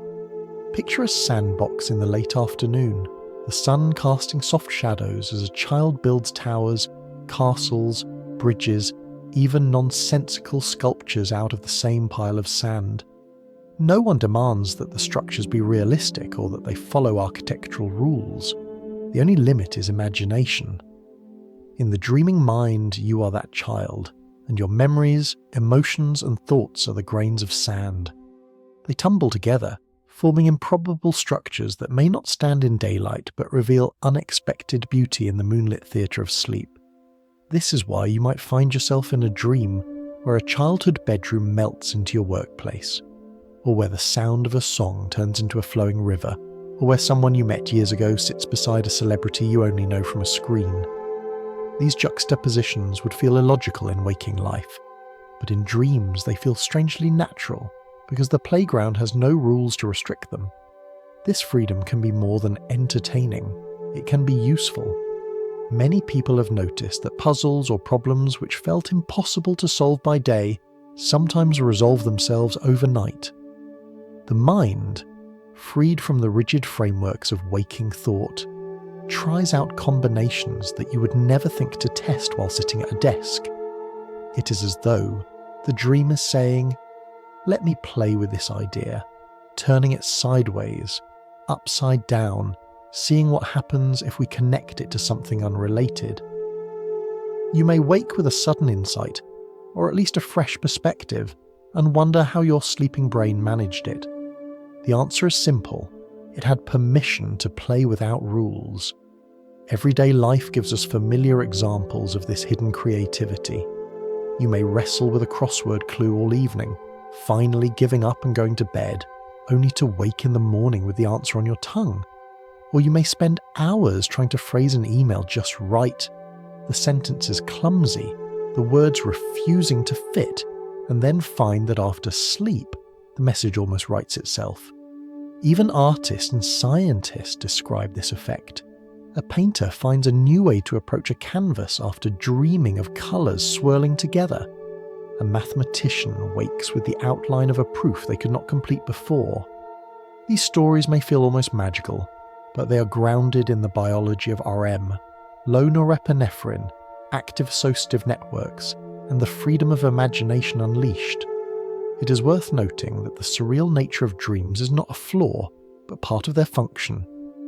The very strangeness that makes dreams so difficult to retell, the way they dissolve into oddities, jump from scene to scene, or feature characters that shift identities, is the same strangeness that allows for creative leaps. By abandoning the rigid continuity of waking thought, the dreaming brain can test connections between things that normally seem unrelated. A beach becomes a classroom, a stranger becomes a parent, a fear becomes a song. In the moment, it feels seamless because the brain is not asking, does this make sense? It is asking, what else could this connect to? That openness is precisely what gives dreams their power as a creative laboratory. Imagine your mind as a painter standing before an enormous canvas. In waking life, the painter is cautious, careful, checking that each brushstroke aligns with the rules of perspective and proportion. In dreams, however, the painter is playful, splashing colours across the canvas, letting shapes overlap, allowing landscapes to bleed into faces and words to drip into rivers. The result may look nonsensical, but hidden in the mess are surprising harmonies, patterns you might never discover if you always painted with strict rules. By morning, the wild canvas has faded, but some of its patterns remain, leaving you with fresh associations, subtle insights, or simply a new openness to possibility. One gentle way to appreciate this playground is to recall that every human mind, not only those of great artists or inventors, creates this kind of imaginative art each night. You may not wake with a symphony or a novel, but you still build castles in the sand, connecting pieces of your life into dreamscapes uniquely your own. A neighbour's voice might merge with the sound of wind chimes, creating a character who sings through the trees. A book you skimmed may appear as a glowing map in your dream, guiding you through places that never existed. These are not random absurdities. They are the brain's experiments, its way of trying out new arrangements. Even if you forget them by morning, the act of imagining leaves a residue like footprints on the beach that shape the way you walk the next day. So, when you consider your nightly dreams, do not dismiss them as meaningless nonsense. Picture instead a sandbox at twilight, filled with fragments of your memories, emotions and thoughts, each grain tumbling together to form shapes only you could create. Picture the painter with a free hand, splashing colours without fear of mistakes. Picture the brain unshackled from its guards, wandering freely, connecting ideas with no concern for whether they make sense. This is the gift of REM, a playground without rules, a space where imagination roams untamed, and where solutions and insights may emerge precisely because the usual restrictions are gone. It is not wasted time. It is a nightly workshop of possibility, a reminder that within you lives not only logic but a vast and playful imagination, waiting for the dark to arrive so it can come out to play. When you close your eyes each night and slip into dreams, it may feel as though you're wandering through nothing more than private fantasies, ephemeral stories that evaporate with the sunrise. Yet history offers us striking reminders that these nightly visions can, on occasion, shape the world far beyond the sleeper's bed. Across centuries and disciplines, dreams have served as sparks for music, literature, scientific breakthroughs, and inventions. They remind us that even when you feel your dreaming mind is only amusing itself with surreal nonsense, it may, without warning, stumble onto ideas with the power to change the course of culture. Take, for example, Paul McCartney, one of the most famous songwriters of the modern era. The melody of Yesterday, a song that would go on to become one of the most recorded and beloved in history, first arrived to him not in a studio, but in a dream. He awoke with the tune fully formed in his head, so complete that he initially feared he had unconsciously borrowed it from somewhere else. For weeks he asked friends and colleagues if they recognised it, half convinced it must belong to another composer. Only when no one could identify it did he accept that the song had been born in his sleep. That gentle, haunting melody, carried to millions, began as a nocturnal gift from his dreaming brain. A century earlier, another dream had helped shape one of literature's most enduring works. Mary Shelley, staying in a villa near Lake Geneva with a group of poets and writers during a stormy summer, had been challenged to invent a ghost story. She struggled to think of one, until one night she dreamed of a young scientist bending over the body of a creature he had assembled, seeing it stir to life. The vision was so vivid and unsettling that she awoke shaken, and in the days that followed she began to write what would become Frankenstein, a novel that not only gave birth to a new genre of Gothic science fiction, but also raised timeless questions about creation, responsibility, and the limits of human ambition. Shelley herself later described it as a dream that possessed her, a reminder that the most powerful stories often rise from the deep, shadowed theatre of the night. Science, too, has its tales of dream-born inspiration.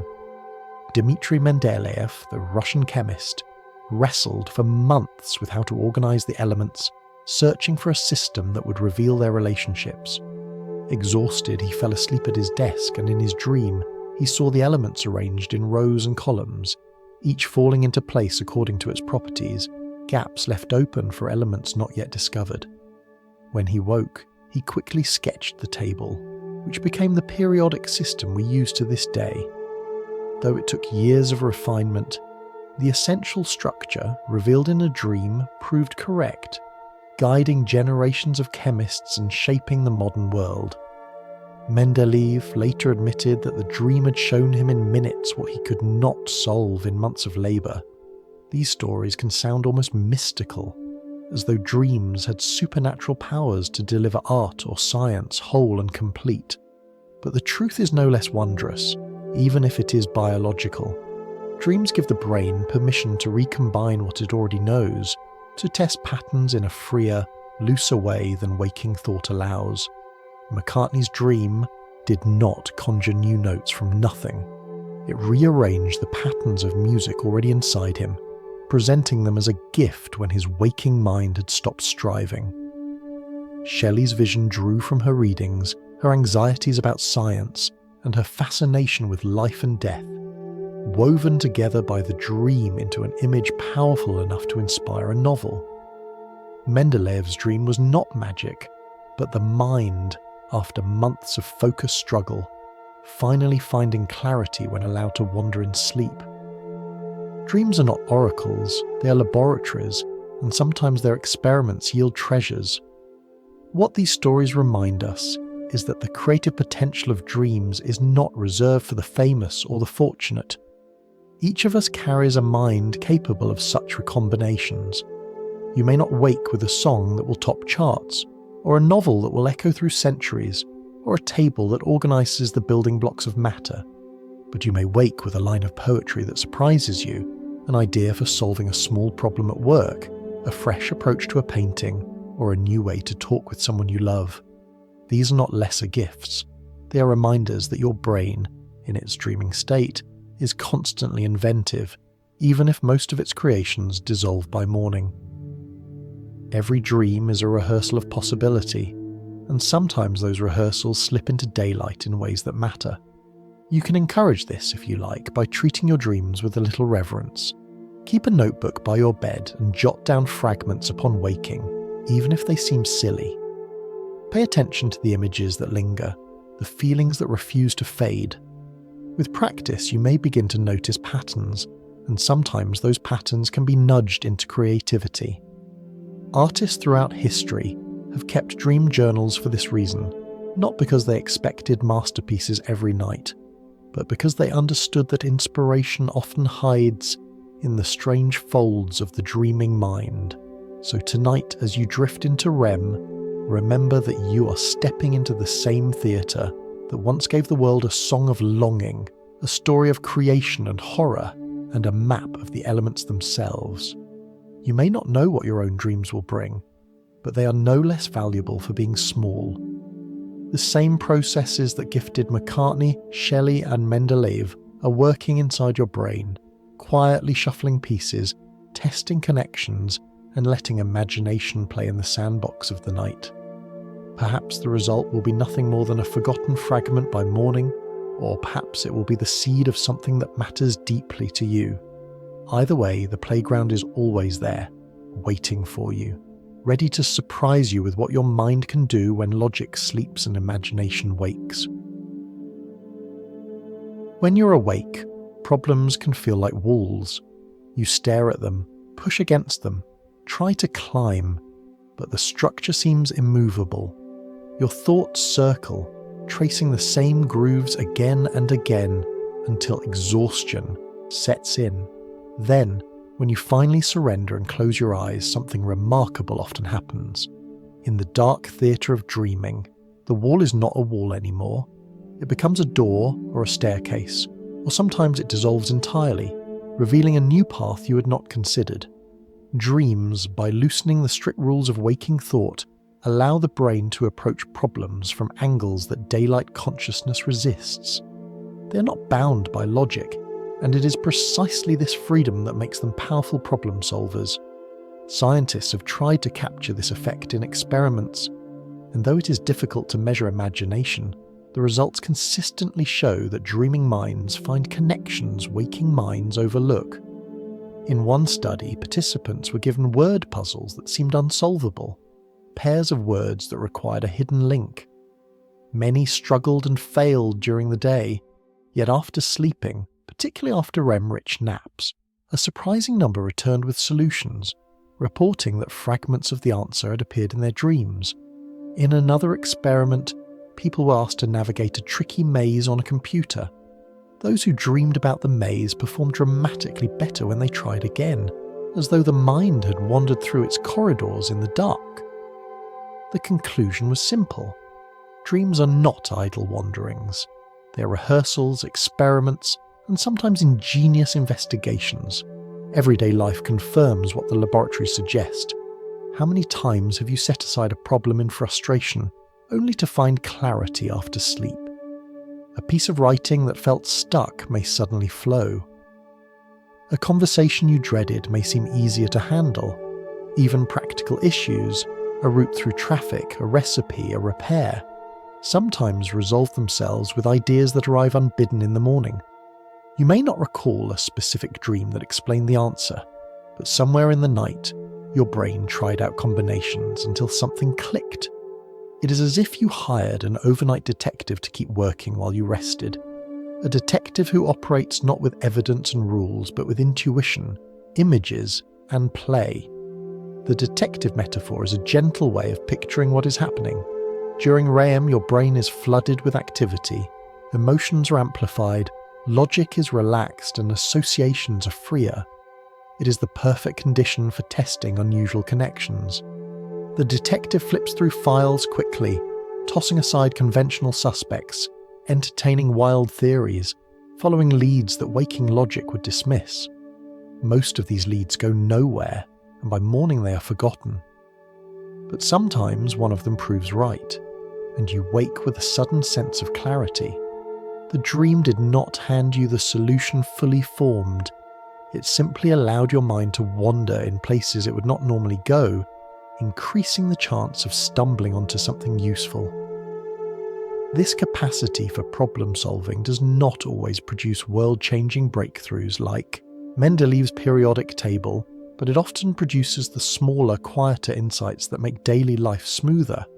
A teacher dreaming of a different way to explain a lesson, a designer waking with an idea for a layout, a parent realizing how to talk gently to a child.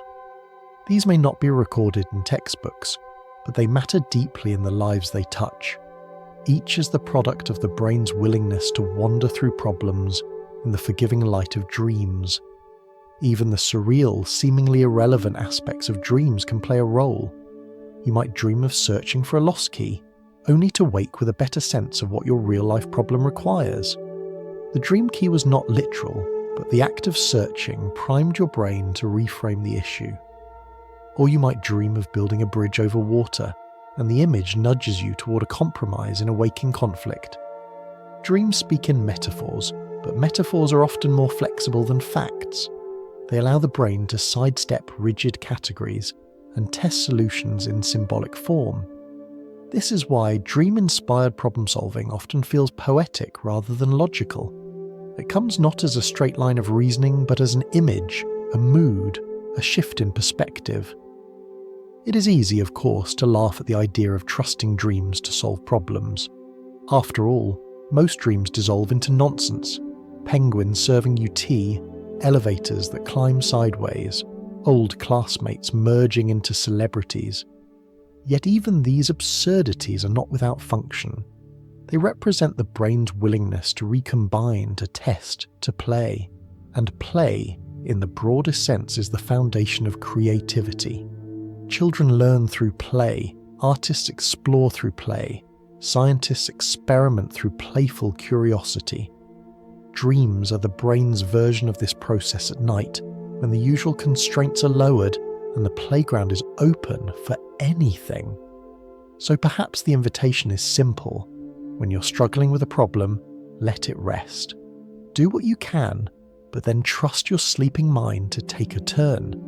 You may not wake with a perfect solution, but you may wake with a new angle, a softer perspective, a surprising metaphor that opens a door. It is not magic. It is the natural rhythm of a brain that never stops working, even when you sleep. The wall that felt immovable by day may shift in the night, becoming something else, something you can pass through or climb. The detective works quietly while you dream, and sometimes, in the morning, leaves the answer on your desk. There are certain dreams almost everyone has experienced at some point in life. Dreams of running, breath ragged, chased by someone or something you cannot quite see. Dreams of falling from great heights, the ground rushing upward until you jolt awake. Dreams of being lost in a city where the streets twist endlessly, or of trying to shout for help while no sound escapes your mouth. These motifs are so common that they appear across cultures and centuries, or recorded in stories and diaries from times when people had no scientific vocabulary for them. They are not random coincidences. They are part of a deeper pattern, a reflection of what some researchers call the threat simulation theory, the idea that dreams evolved as a kind of rehearsal space for danger. Imagine for a moment the life of our distant ancestors. Survival depended on vigilance. Dangers lurked in the form of predators, rival groups, treacherous landscapes. To hesitate was to risk death. In such a world, a brain that could practice danger responses even while the body slept would have a significant advantage. It could rehearse escape routes, test strategies, and strengthen the neural pathways of fear and survival without exposing the dreamer to actual harm. The dream of being chased, in this sense, may not be about the literal pursuer at all. It may be your mind's way of running through a survival drill, preparing your muscles and circuits for the possibility of flight. It is a fire alarm that rings in the night, not to warn of an actual blaze, but to keep you ready should one ever break out. This theory is supported by the kinds of dreams people most often report. Fear is a frequent visitor to the dream theatre. Falling, being attacked, failing to escape, losing one's way. These are themes that echo survival challenges humans have faced for millennia. Even when the dream content is absurd, being chased by a giant duck or trying to escape from a collapsing supermarket, the underlying feeling is survival rehearsal. The brain is less concerned with the accuracy of the story than with the intensity of the emotion. It wants to know what fear feels like, what fleeing feels like, so that when waking life presents real danger, the pathways are already primed. Think of it as a kind of night school for the nervous system.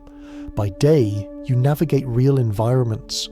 By night, your brain runs simulations, sometimes exaggerated, sometimes absurd, but always tethered to the same basic lessons: stay alert, move quickly, find safety.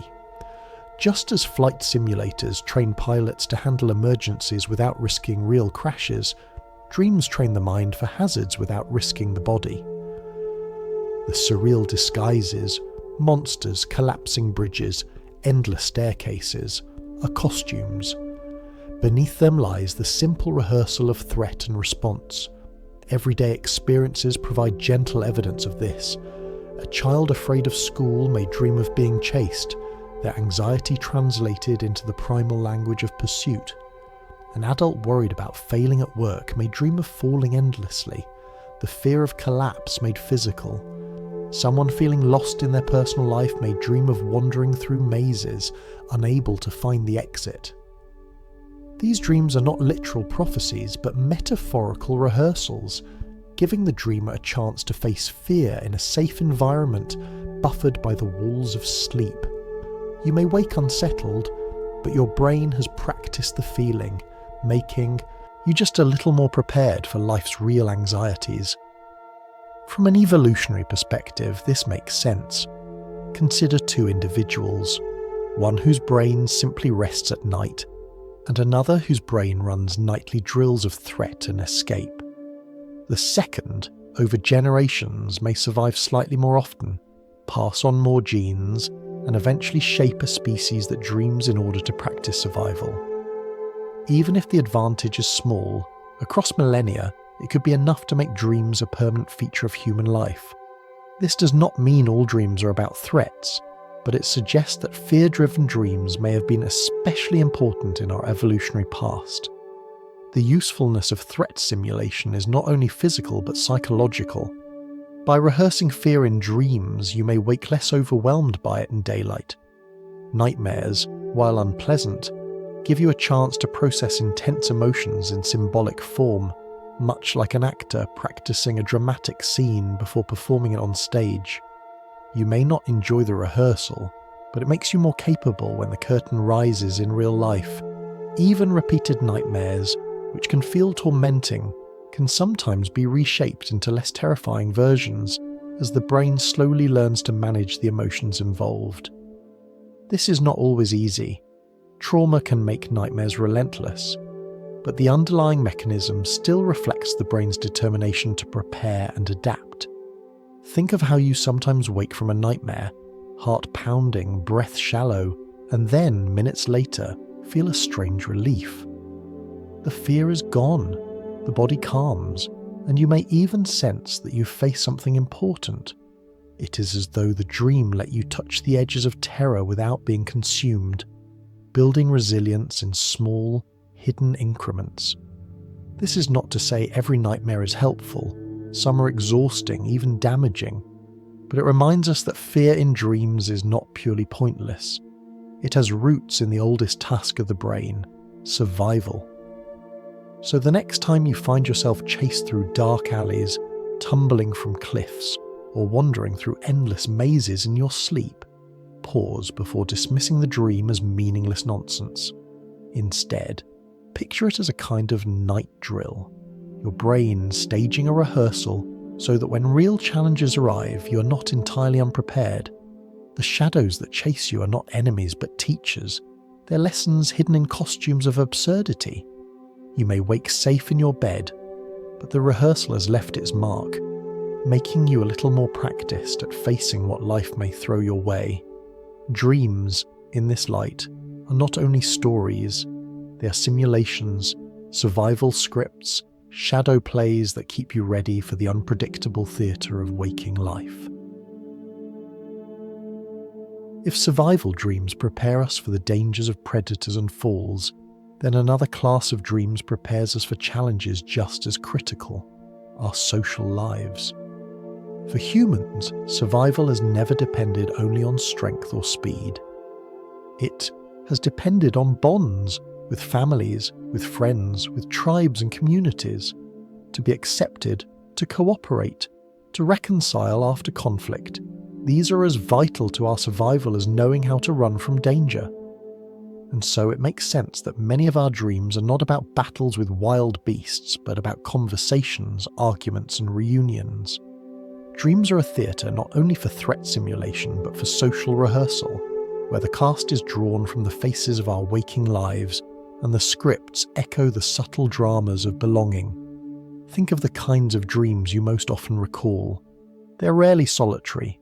Instead, they are populated by familiar people, friends, co-workers, parents, siblings, even those long gone. Sometimes they feature strangers, but even these often wear the masks of emotional roles. A dream stranger may embody judgment, affection, or betrayal, the feeling more important than the identity. In these nightly theatres, you argue, confess, forgive, perform. The conversations may make little sense, but the emotions are unmistakable. Dreams let you rehearse what it feels like to lose someone, to find someone, to disappoint or to reconcile, to risk saying what you could not say in daylight. They are workshops for empathy and resilience. Researchers have noticed that dreams often mirror the shape of our social networks. People who are surrounded by many connections tend to dream of larger groups. Those who are isolated dream more of loneliness, of being excluded, of watching others interact without them. It is as though the dreaming brain takes the temperature of your social world and projects it onto its inner stage. If you are at peace with your bonds, the dreams may be warm gatherings. If you're anxious, the dreams may be filled with tension or conflict. Either way, the brain is rehearsing, helping you practice for the subtle work of human connection. Everyday life provides countless small examples. You quarrel with someone you love, and that night you dream of trying to repair a broken object, as if the relationship itself had become fragile in your hands. You miss a friend who has moved away, and you dream of sitting together again in a place you both once knew, the dream giving you a fleeting reunion. You dread an upcoming conversation, and in the night you dream it a dozen different ways, voices overlapping, outcomes exaggerated, until by morning you feel strangely more prepared to face it. These are not random echoes. They are emotional rehearsals, a kind of overnight practice for the most important skill we have, the ability to belong with others. From an evolutionary perspective, this too makes sense. A person who can better anticipate how others might react, who can rehearse forgiveness or negotiation in a safe dream space, may be better equipped to navigate the complexities of group living.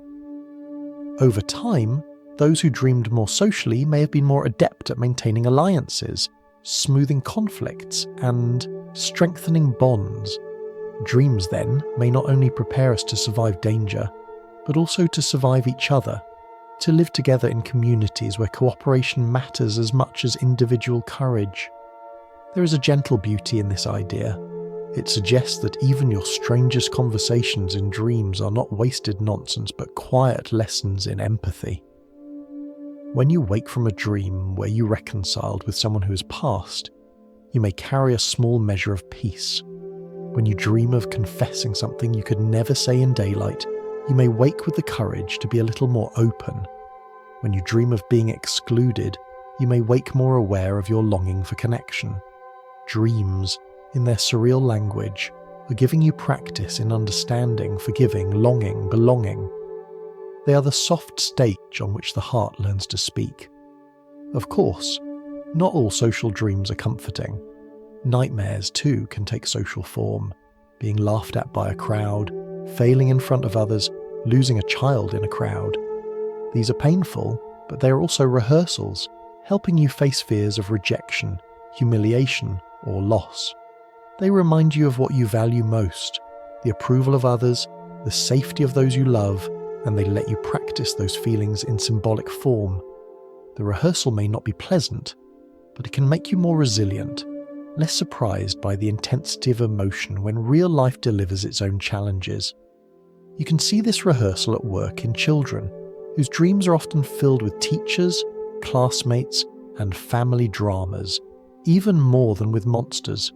Children are learning the rules of belonging, and their dreams are classrooms where those lessons are played out again and again. Adults too return to these themes, but in subtler ways. We may dream of meetings, of conversations gone wrong, of reconciliations that never happened, of reunions with those we miss. Each is a form of practice, a quiet way for the mind to say, let us try this again, safely, in imagination. So, when you next wake from a dream where the people in your life gathered in strange combinations, do not dismiss it as nonsense. Picture it instead as a rehearsal in the social theatre of your mind. You are practicing how to speak, how to forgive, how to miss, how to belong. You are strengthening the subtle muscles of empathy and connection. In a world where survival depends as much on community as on individual strength, these rehearsals are not trivial. They are part of what makes you human, part of why you can wake and step into the day a little more prepared to live with others. The shadows of fear prepare you for survival, but the conversations of dreams prepare you for love, for friendship, for the delicate art of belonging. One of the strangest paradoxes of dreaming is that while your mind is alive with motion, your body is still. You may be running through forests, climbing mountains, flying across cities, or fighting battles, yet if someone were to look at you, they would see only a figure lying quietly beneath blankets, chest rising and falling with steady rhythm. The reason for this stillness lies in a phenomenon called REM atonia, a temporary paralysis that descends on your muscles during rapid eye movement sleep. Far from being a flaw, it is a safety feature, a lock that prevents you from acting out the dramas in your head. Without it, your arms might thrash as you dream of swimming, your legs might kick as you dream of running, your body enacting each scene of your dreamworld play. Instead, REM atonia gently disconnects the mind from the body, letting you travel freely in imagination without risk to yourself or those around you. It helps to think of this stillness as protective silence, like the hush that falls over a theatre when the lights dim. The stage is alive, actors moving and speaking with intensity, but the audience sits motionless, absorbed in the story. In your dreams, the actors are your neurons, vivid and expressive, while your body sits in its chair, stilled by atonia. Scientists have found that specific regions in the brainstem send signals to inhibit the motor neurons that usually control voluntary muscles. It is not a complete paralysis. Your eyes still flicker beneath closed lids. Your breathing muscles continue their work. But it is enough to keep your body from leaping into action. This is why most of us remain safe in bed, even during the wildest chases or flights of dream fancy. And yet, though your body is paralyzed, it is far from unresponsive. Anyone who has woken from a nightmare knows this. Your heart pounds, your breath comes fast, your palms sweat, your chest tightens. The body has responded fully to the dream as though the threat were real. Peaceful dreams too leave traces. Your breathing slows, your muscles relax, your heart rate finds a gentle rhythm. Even without movement, the inner orchestra of the body reacts to every note of the dream's score. Dreams, it seems, are like films played on an internal screen, and the body responds just as it would in a movie theatre. You sit still, but your pulse races, your breath catches, your emotions rise and fall with the story. This responsiveness is not trivial. It is part of why dreams feel so real while they're happening. The racing heart or sudden breathlessness convinces you that the chase is real, even though you lie in safety. The calm breathing of a tender dream convinces you that the embrace or reunion is real, even though it is only a neural construction. The body lends its signals to the mind, deepening the illusion, binding dream and physiology into one seamless experience. This explains why waking from a nightmare can leave you shaken for minutes or even hours, your body slow to realize that the threat is gone. Conversely, waking from a soothing dream can leave you glowing with calm long after the details fade, the echo of slowed heartbeat and steady breath lingering in your morning. There are, of course, times when the protective stillness falters. In rare cases of REM sleep behavior disorder, the signals that induce atonia are weakened, and dreamers may act out their dreams, kicking, punching, even leaping from bed. These conditions remind us how essential the paralysis usually is, how much chaos would ensue if our bodies mirrored the motions of our dreams. For most of us, though, the lock holds firm, and the paradox remains: vivid inner movement paired with outer stillness. The body lies anchored, the mind sails free. Everyday metaphors can help make sense of this. Imagine being seated in a roller coaster simulator at an amusement park. The screen before you shows dizzying speed and sudden turns, and though your seat barely moves, your stomach lurches, your pulse quickens, your body reacting to images rather than reality. Dreams work in a similar way. The atonia ensures your body does not leap and fall, but your heart and breath respond as though the roller coaster were real. You're paralyzed, yet alive, still yet deeply engaged. This strange duality also underscores how profoundly the mind and body are linked. We often think of dreams as purely mental, but the body's responses show that they are embodied experiences. Fear dreams train your heart to handle surges of adrenaline. Peaceful dreams give your nervous system practice in calm. Even without memory of the dream, the body has lived through its rhythms, and those rhythms carry over into waking life.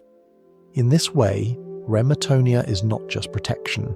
It is the quiet stage upon which the body rehearses emotions in safety, letting the heart and lungs experience the storm or the calm without physical risk. Think of a nightmare you once had. Perhaps you were pursued, or standing before a crowd, or trapped in a collapsing building.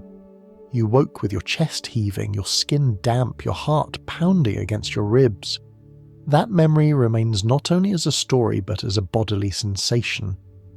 Now think of a gentle dream, walking beside the ocean, talking with someone you miss, floating lightly above a field.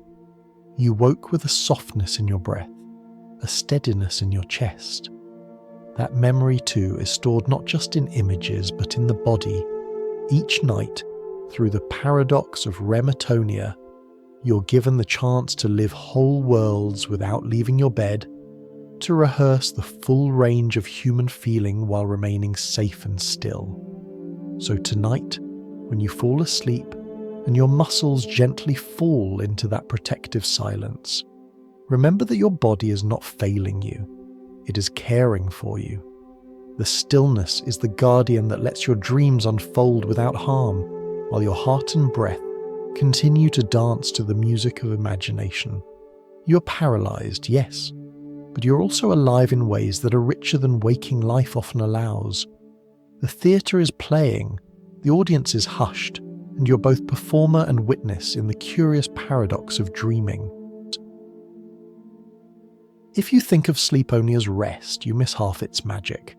Sleep, and especially the dreaming stage of REM, is not simply a pause button for the body. It is an active workshop of repair, a hidden pharmacy where the brain and body exchange prescriptions written in chemicals, rhythms, and images. Long before science could measure it, people sensed that sleep was restorative. Sleep on it, we say, when decisions are difficult, and we know instinctively that rest will bring clarity. But sleep also heals in ways we do not feel directly, strengthening the immune system, regulating the heart, and even using dreams themselves as a kind of nightly medicine. One of the more surprising findings of recent research is how closely REM sleep is linked to the immune system. When you are sick, your body often demands more sleep, as though calling in extra hours for its night shift workers. During REM, immune responses are recalibrated, with certain cells mobilized and stress chemicals reduced, allowing your body to focus on defense and recovery. Studies show that people deprived of REM are more likely to become ill after exposure to viruses, while those who sleep deeply have stronger resistance. It is not simply the quiet of sleep that matters, but the cycles of REM, when the nervous and immune systems synchronize their rhythms like musicians playing together in a symphony. Dreams in this light are not distractions. They are signals that the pharmacy of sleep is open, that your inner systems are balancing themselves in the background. The heart, too, benefits from these nightly rhythms. Heart rate variability, a measure of how flexibly your heart responds to demands, improves with healthy EM sleep. When you dream, your heart sometimes mirrors the content, pounding in a chase, softening in a tender moment. But beneath those fluctuations lies a deeper pattern of recalibration. REM is when your autonomic nervous system tunes itself, alternating between sympathetic arousal and parasympathetic calm, rehearsing balance so that by day your heart can respond with resilience. You may never notice this, but each dream is accompanied by subtle adjustments in pulse and breath, a nightly training that keeps your cardiovascular system supple. Dreams, then, are not only rehearsals for emotions and survival, they are rehearsals for the body's hidden rhythms of life itself. There is also evidence that the imagery of dreams can strengthen pathways much like physical rehearsal does. Athletes sometimes use visualization to improve performance, picturing themselves running or lifting, and studies suggest that dreaming about similar actions recruits many of the same neural circuits as waking practice. Even healing can be aided by imagination. Patients who visualize their immune system fighting infection or their bodies regaining strength often recover more steadily. Dreams may be the brain's spontaneous version of this, staging images of strength, healing, or resilience without your conscious instruction. You may dream of climbing a hill, fighting off an attacker, or patching up a broken structure, and these images may serve as symbolic rehearsals for recovery, training your brain and body to persist. It's not necessary to believe in mystical powers to appreciate this. The brain is an organ that thrives on rehearsal, whether for movement, memory, or emotion.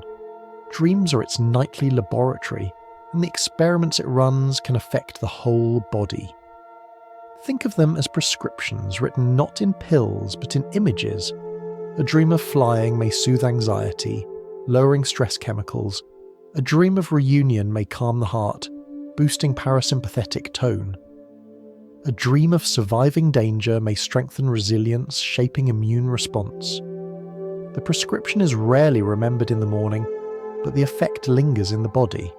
Like medicine dissolved in tea, the ingredients work even when you cannot taste them. Everyday life offers gentle proof of this hidden medicine.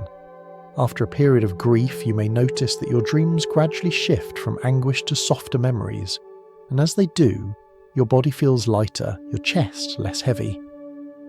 After illness, you may dream vividly while recovering, and in the morning feel just a little stronger, your immune system having used the extra REM as reinforcement. Even children show this. After long days of growth and play, they often sleep deeply and dream vividly, their bodies surging with growth hormone and immune adjustments, while their minds stage fantastic adventures. To watch a child sleep is to see nightly medicine in action, breath steady, face serene, imagination glowing behind closed eyes while the body heals and grows. Think, too, of how a nightmare quickens your pulse and leaves you sweating.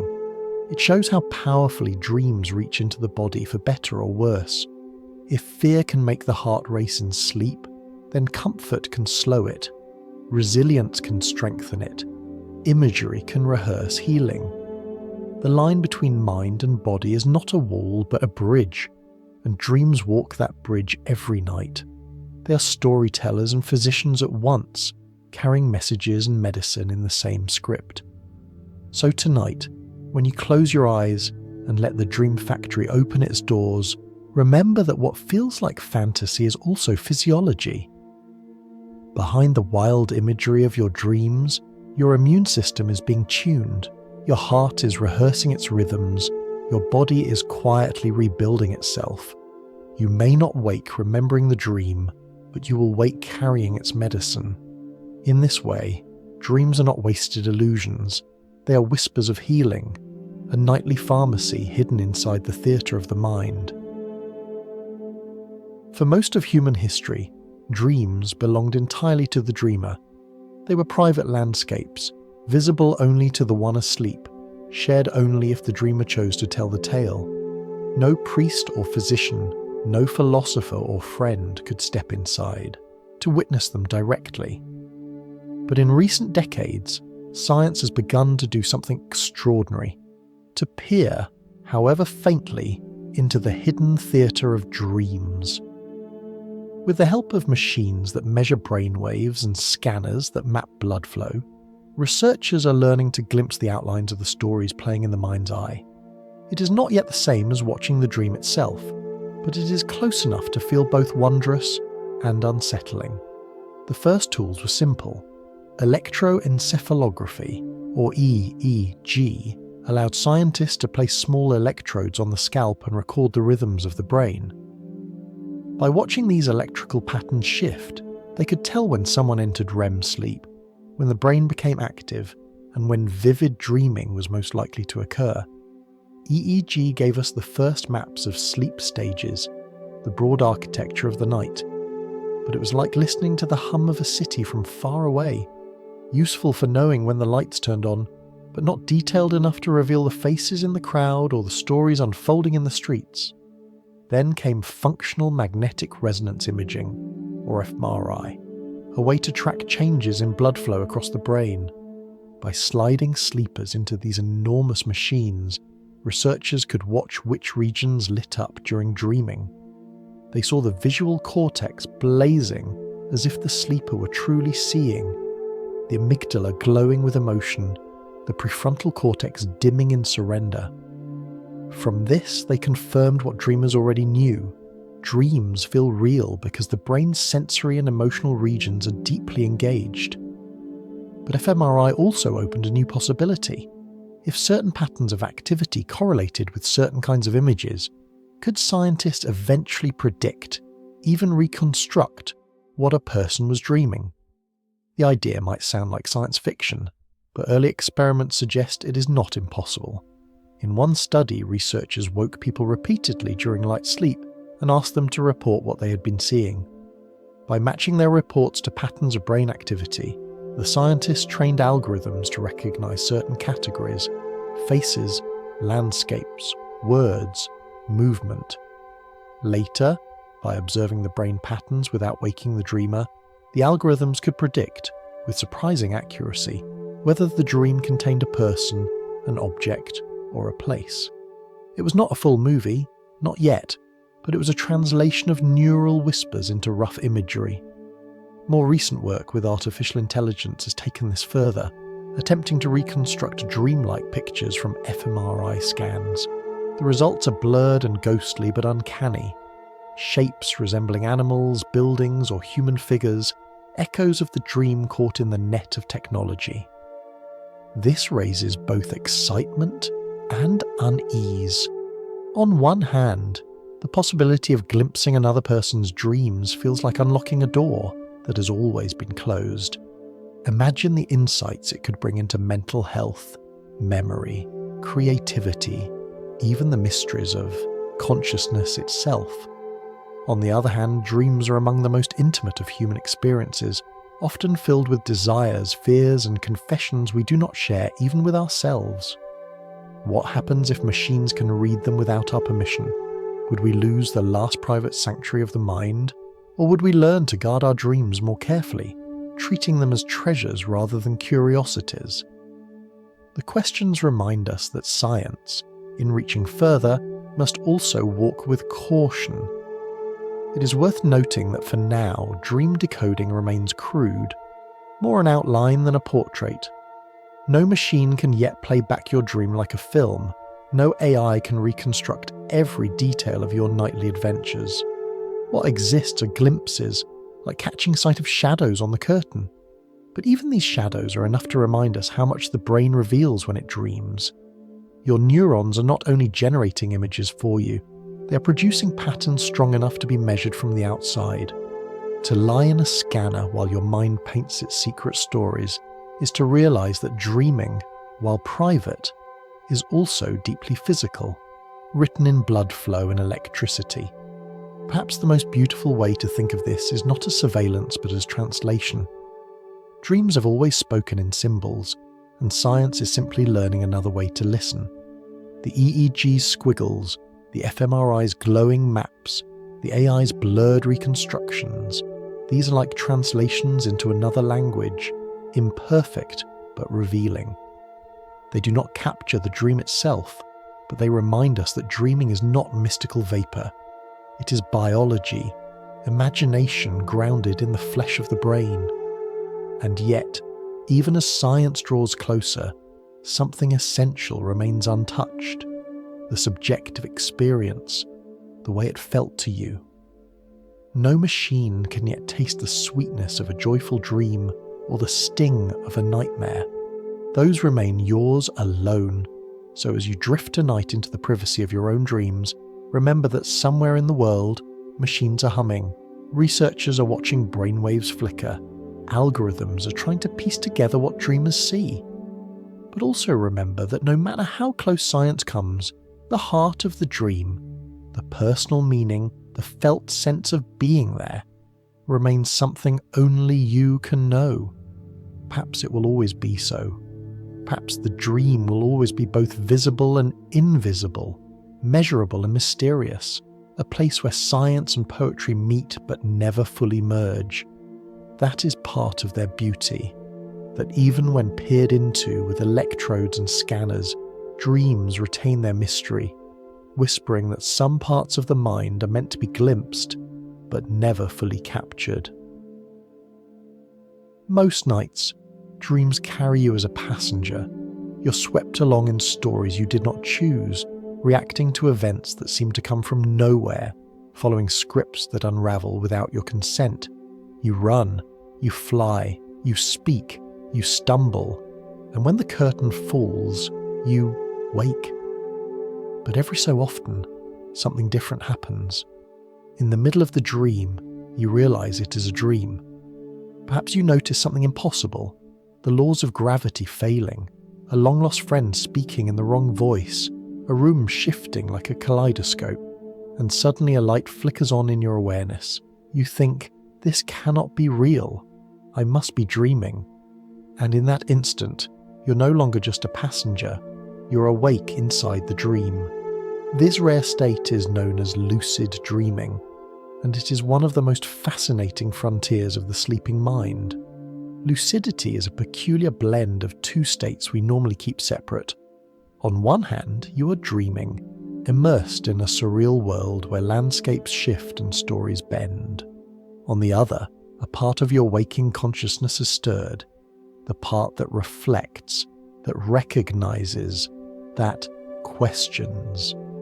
It is as though you are standing inside a play, wearing the costume of a character, while also holding a lantern that reveals you're on a stage.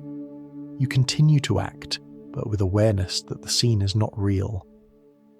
This awareness often comes with a thrill, a rush of wonder, as though you had discovered a hidden door in your own mind. For centuries, lucid dreaming has been recorded in spiritual traditions, from Tibetan Buddhist practices of dream yoga to ancient Greek writings on awareness during sleep. In modern times, scientists have confirmed its existence using ingenious methods. Lucid dreamers, asked to move their eyes in specific patterns once they become aware, have been able to signal to researchers from within their dreams. Because eye muscles are not paralyzed during REM, these signals can be recorded in sleep laboratories, a kind of Morse code from the dream world to the waking one. Such experiments prove what dreamers have long known. Lucidity is real, and with practice, it can sometimes be cultivated. Techniques for inducing lucidity are simple, but require patience. One is the practice of reality checks during the day, asking yourself whether you're dreaming, trying to push a finger through your palm or looking twice at a clock. If you repeat these habits often enough, they may carry into your dreams, and in the dream you will notice the strangeness when the finger passes through or the clock face shifts wildly. Another technique is keeping a dream journal, writing down your dreams each morning, strengthening your familiarity with their patterns so that recognition is more likely to spark. Some use external cues, gentle lights or sounds presented during REM that filter into the dream, reminding the sleeper to become aware. None of these methods guarantee success, but they make lucidity more common, turning rare accidents into skills. Why would anyone wish to become lucid? The answer lies in what lucidity makes possible. For those plagued by recurring nightmares, lucidity can offer relief. To realize in the middle of terror that it is only a dream is to soften the fear and even to change the outcome. A dreamer chased by shadows may turn and confront them, or take flight instead of falling. Therapists have begun exploring lucid dreaming as a tool for treating trauma, teaching patients to recognize and reshape their nightmares, giving them agency where they once felt helpless. It is therapy carried out in the most intimate of theatres, where the mind heals itself from within. Lucidity also offers a playground for creativity and practice. Athletes sometimes use lucid dreams to rehearse movements, their brains engaging motor circuits in ways similar to real training. Musicians may play in dream concert halls, testing melodies that echo in waking life. Artists may explore landscapes impossible to paint, finding inspiration in the vivid images their own minds conjure. Because the dream world is limited only by imagination, lucidity becomes a canvas where the mind can create without the constraints of reality. Some dreamers even describe conversations with dream characters who surprise them with wisdom or humour, as though parts of their unconscious were given voices. Whether or not these conversations reveal hidden truths, they remind us of the depth of creativity hidden beneath the surface. But perhaps the greatest gift of lucidity is simply the wonder it brings. To stand in a dream and know it, to look around at impossible skies and shifting streets and realise that they are your own creation, is to feel awe at the mind's capacity. Even if you do nothing, even if you simply walk and observe, the experience can leave you with a renewed sense of mystery about yourself. It is like holding a lantern in the corridors of your imagination, glimpsing rooms you did not know existed, marvelling that such architecture lies inside you. Of course, lucidity is not easy to achieve, nor is it always stable. Many dreamers, upon realising they are dreaming, become so excited that they wake immediately. Others find their control limited, the dream slipping away as soon as they try to bend it. But even brief moments of lucidity can be meaningful, reminders that consciousness is not confined to the day, but can flicker to life in the night as well. The practice requires patience, humility, and a willingness to be surprised. Dreams remain unpredictable, and lucidity is not about controlling them completely, but about meeting them with awareness. So tonight, if you find yourself suddenly aware in a dream, take a slow breath. Look around. Notice the details, the way the light falls, the textures, the voices. Remember that you are both dreamer and witness, both actor and audience. Hold the lantern gently without trying too hard to force the story. Let yourself marvel at the fact that you are awake inside a world made entirely by your own mind. Whether you use the moment to fly, to heal, to create, or simply to watch, you are touching one of the most remarkable states of human consciousness, a reminder that awareness can bloom even in the depths of sleep. For most of us, dreams feel like weather, unpredictable, arriving without our consent, sweeping us into storms or carrying us on soft breezes. Yet throughout history, people have believed that dreams can be shaped, guided, even summoned if approached with intention. This practice is known as dream incubation, the art of planting seeds in the mind before sleep in hopes that they will bloom into specific dreams. It does not guarantee results, any more than planting seeds ensures immediate flowers, but it suggests that the dreaming mind is responsive, listening quietly to the wishes of the waking mind as it prepares the stage for the night's performance. The idea is ancient. In temples of Greece and Egypt, seekers once slept in sacred chambers hoping for healing visions, leaving offerings and whispering prayers before closing their eyes. They believed that the gods could be invited into dreams, that guidance or cures could be received while sleeping in holy places. Across cultures, variations of this ritual appear. indigenous traditions where dreams are prepared through songs or symbols, medieval practices of reciting passages or laying charms beneath pillows, even modern habits of repeating to oneself, "I will dream of this person. I will dream of this place." Though the languages differ, the intuition is the same, that by setting intention, you can nudge the dream world in a chosen direction. Science, though less poetic, suggests that this intuition has some truth. The content of dreams often reflects what was most salient in the hours before sleep. A song stuck in your head. A film you just watched. A worry you could not shake. These appear in dreams more often than events long past. By focusing on something deliberately, by holding it in mind as you drift off, you increase the likelihood that the dream will pick it up as raw material. Psychologists studying dream incubation have shown that people who visualize a specific scenario before sleep, or write down what they hope to dream, are more likely to report related content the next morning. It is not control in the strict sense, but it is influence, like tossing pebbles into a stream and watching how they ripple through the water's flow. Everyday examples illustrate this.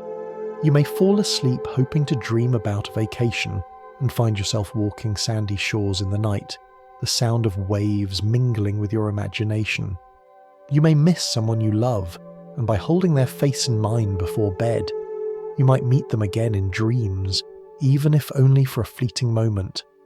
A student who reviews notes before sleep may dream of classrooms and questions, while an artist sketching late at night may dream of colours and shapes continuing to shift across the page. Incubation does not force the dream. It invites it, plants a suggestion, and lets the brain decide how to weave it into the larger story. Sometimes sensory cues can help. A faint scent, such as lavender or rose presented during sleep, has been shown in experiments to shape the emotional tone of dreams. Sounds, too, can slip into dreams, transformed into music, voices, or distant echoes. A soft recording of ocean waves may carry you into seashore imagery, while a gentle alarm tone may become a bell in a dream landscape. These cues are not always reliable, but they reveal that the dream world is permeable, sensitive to influences from the outside even as it builds its own inner stage. To use them is to play lightly with the edges of consciousness, nudging but never commanding. The process of incubation can also be therapeutic.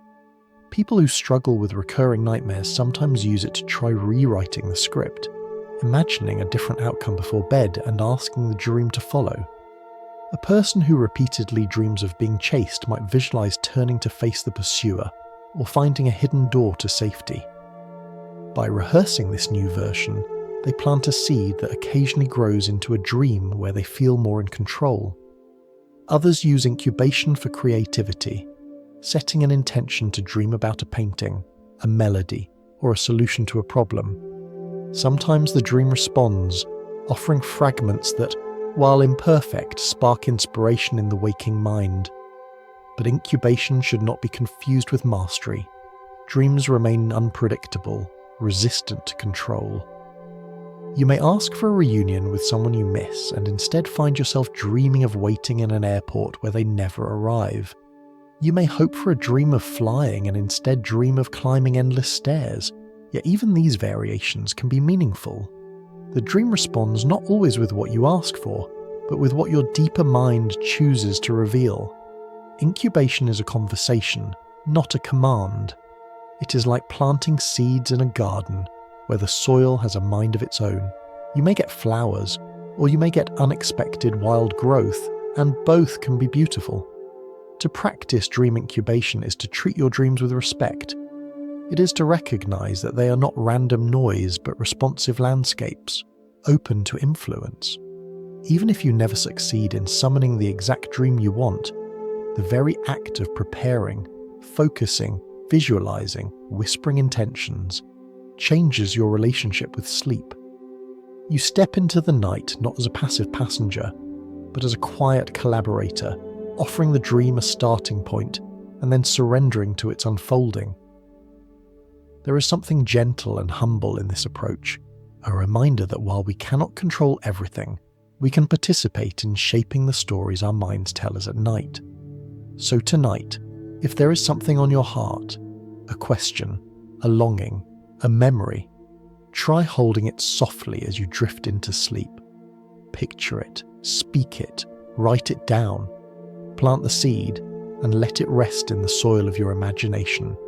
Perhaps it will sprout into a dream, perhaps it will not, but either way, you have opened the door to collaboration with your deeper self. And when you wake, whether you find sandy shores, beloved faces, or entirely unexpected landscapes, remember that dreams are not only weather but gardens, and that even the gentlest seeds can sometimes bloom under the moonlit sky. For as long as humans have closed their eyes at night, they have woken with stories to tell. The details may differ: deserts or rivers, gods or ancestors, temples or bedrooms, but everywhere, dreams have carried weight. They have been seen as messages from the divine, warnings of danger, reflections of the soul, or playful illusions of the mind. In every corner of history, people have tried to understand why their nights are filled with visions that feel both real and unreal, both intimate and mysterious. To trace the story of dreams through cultures is to glimpse the shared humanity of our species, the ways in which the nightly theatre has been woven into rituals, myths, and philosophies. In ancient Mesopotamia, more than 3,000 years ago, dreams were catalogued on clay tablets, lists of symbols and their interpretations carefully carved into wet earth. If someone dreamed of a lion, it might mean strength or an omen of war. If they dreamed of rivers, perhaps floods were coming. Dreams were not thought of as private quirks of the brain. They were public signals, part of the machinery of state and religion. Kings consulted dream interpreters before battles. Farmers listened to their dreams for signs of weather. The dream world was stitched into the waking world, and to ignore it was to risk blindness to the will of the gods. Egyptian culture too gave dreams sacred weight. Temples devoted to healing invited people to sleep in special chambers, hoping to receive visions from deities. These were not idle fancies but prescriptions, guidance for cures or decisions. To dream in such a place was to be visited by the divine, and the dreams were inscribed on papyrus or stone, records of encounters with higher powers. In this way, sleep was not only rest but pilgrimage, a journey to a realm where gods could be met face to face. Greek tradition blended reverence with analysis. In Homer's Odyssey, dreams were divided into two gates: ivory for deceptive dreams, horn for truthful ones. Later, in the temples of Asclepius, people slept in hopes of healing dreams. Aristotle, more skeptical, suggested that dreams reflected internal states, digestion, emotions, the movements of the body. Already the seeds of natural explanation were sprouting, though still wrapped in myth and ritual. The Greeks, like so many cultures, walked the line between sacred message and natural phenomenon, treating dreams as both mysterious and meaningful. Across the world, indigenous traditions have long treated dreams as bridges to the spirit world. Among some North American peoples, dreams are sources of guidance for the individual and the community, visions that shape decisions, rituals, and stories.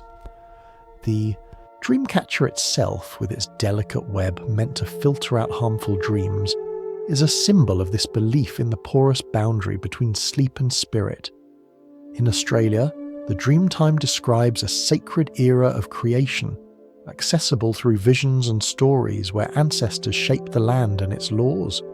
Dreams here are not just private experiences, they are woven into cosmology, law, and identity. In Asia, other perspectives emerged. In Hindu traditions, dreams could be divine communications, karmic echoes, or simple illusions. In Buddhism, dreams were sometimes reminders of impermanence, teaching that just as the dream dissolves upon waking, so too does waking reality dissolve into emptiness. Tibetan Buddhism developed the practice of dream yoga, where practitioners sought to cultivate awareness within dreams as a path toward enlightenment. For them, to wake up inside a dream was not only a curiosity but a profound spiritual exercise, a way of loosening the illusion of both dreaming and waking states. Here, the dream was not just a message or a rehearsal, but a teaching, pointing toward the nature of reality itself. Despite these differences, certain motifs appear everywhere. People dream of flying, of falling, of being chased, of meeting the dead. A farmer in Mesopotamia, a poet in Greece, a monk in Tibet, a modern office worker in New York. Each may wake with echoes of the same archetypal images. Psychologists like Carl Jung later suggested that these universal motifs point to a collective unconscious, a shared storehouse of symbols humanity carries. Whether or not you believe in such a collective memory, it is striking that across time and culture, the same dream shapes recur, as though the human mind, despite its differences, is tuned to similar themes. Culture, however, gives these motifs different meanings. To dream of flying might be seen as divine favour in one society, as ambition or freedom in another, a spiritual awakening in yet another. To meet the dead might be comfort, warning, or proof of continuity beyond life. The dream is the same in shape, but different in interpretation, coloured by the beliefs of the culture that receives it. This reminds us that while dreams arise from biology, their meanings are always filtered through context. They are mirrors not only of the individual mind, but of the societies in which that mind lives. In modern times, with science rising, many cultures shifted toward viewing dreams as byproducts of the brain. Yet even now, in bedrooms across the globe, people wake and tell their partners, "I had the strangest dream," and they search for meaning in it. Online forums buzz with dream interpretation. Books promise to decode the symbols. Psychologists still ask patients about their dreams. The sacred temples may have given way to laboratories, but the fascination is the same. Dreams refuse to be dismissed, insisting on significance whether measured by EEGs or whispered over morning coffee. So tonight, as you drift into your own private dream theatre, remember that you are joining an ancient tradition. When your mind paints scenes of strangeness and beauty, you're walking paths that countless ancestors have walked. You're carrying forward the same questions. What does it mean? Why does it matter? And though the answers differ, from gods to neurons, from omens to synapses, the awe remains constant. Dreams through every culture are reminders that the human mind is not a closed box but a wandering storyteller, forever weaving tales that connect us to one another across centuries and across the night. Dreams, like the people who dream them, change with time. They're not fixed scripts but living companions, growing, shifting, and transforming as we pass through the seasons of life. The dreams of a child filled with wonder and strangeness are not the same as those of an adult carrying the weight of responsibility, nor the same as those of an elder looking back on a lifetime of memories.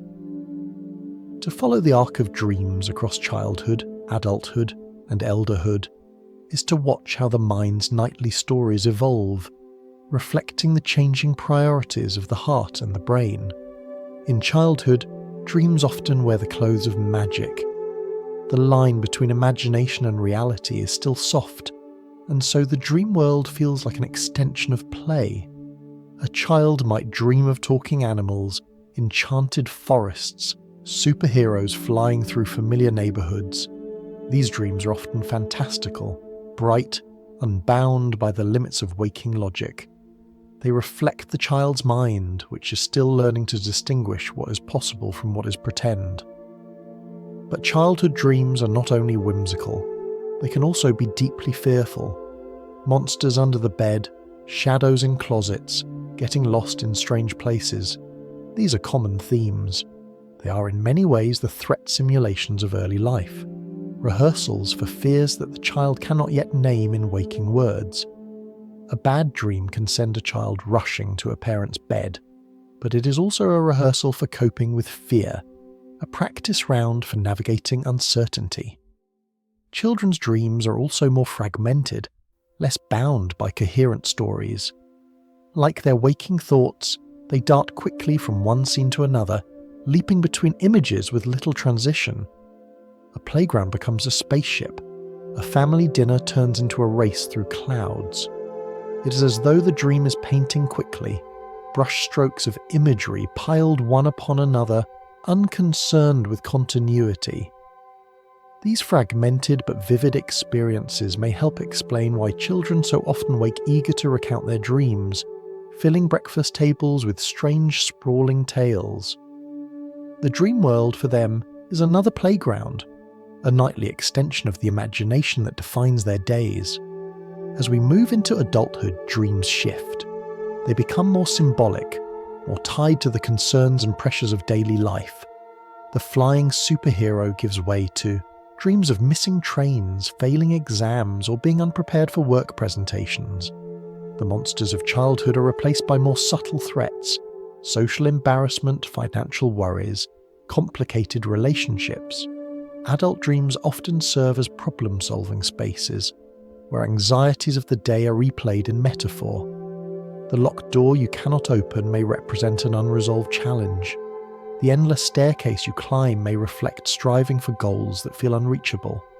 Dreams become mirrors, showing the dreamer not literal events but the emotional tone of their waking struggles. Yet adulthood is also a time when dreams can be most creative. Many great works of art, science, and invention emerge during these years, and it is no coincidence that some of them are seeded in dreams. Adults carry enough knowledge and experience that their brains, during REM, have abundant material to recombine into new insights. A child's dream may be more whimsical, but an adult's dream has the raw material of a lifetime of learning, making it a powerful laboratory for problem-solving and innovation. The challenge is that adults often remember fewer dreams, caught in the rush of responsibilities and sleep deprivation. The playground is still active, but we visit it less consciously, our attention too often stolen by the demands of waking life. By the time we reach elderhood, dreams transform once again. They take on a quieter, more integrative quality, reflecting not only the concerns of the day but the memories of a lifetime. Older adults often report dreams that feel like life reviews, bringing back faces of the past, revisiting key events, or weaving together scenes that span decades.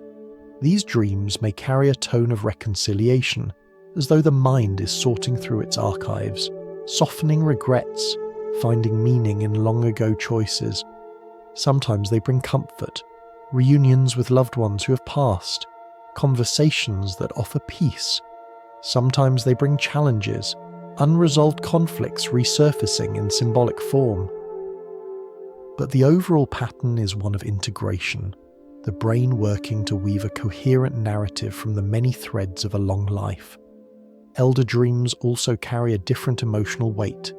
They may be less frantic than adult dreams, less fantastical than childhood dreams, but more contemplative. They're often marked by themes of acceptance, reflection, and continuity. In some cultures, elders interpret such dreams as messages preparing the mind for transition, a way of making peace with mortality. Whether viewed spiritually or neurologically, they suggest that the brain in later life is less focused on practicing survival or solving immediate problems, and more focused on integrating experience, ensuring that the story of the self feels whole. It is helpful to think of dreams as changing like the seasons. Childhood dreams are spring, vivid, fresh, chaotic with growth. Adulthood dreams are summer, intense, focused, filled with the challenges of responsibility and the flowering of creativity. Elderhood dreams are autumn, gentler, slower, weaving together what has grown, preparing the harvest of meaning. Each stage has its own beauty, its own role in the cycle. And just as seasons return year after year, fragments of childhood wonder may still appear in adult dreams, and adult anxieties may still colour elder dreams. The boundaries are not rigid. Dreams are flexible, responding to both age and circumstance, always adjusting to the needs of the dreamer. So tonight, Whatever season of life you find yourself in, remember that your dreams reflect not only your biology, but your stage of being. If you are young, let your fantastical adventures remind you of the boundless play of imagination. If you are in the thick of adult concerns, see your symbolic dreams as companions helping you process challenges. If you are older, let your dreams of the past remind you of the richness of your story, a tapestry being woven into wholeness. Dreams are not fixed in purpose or form.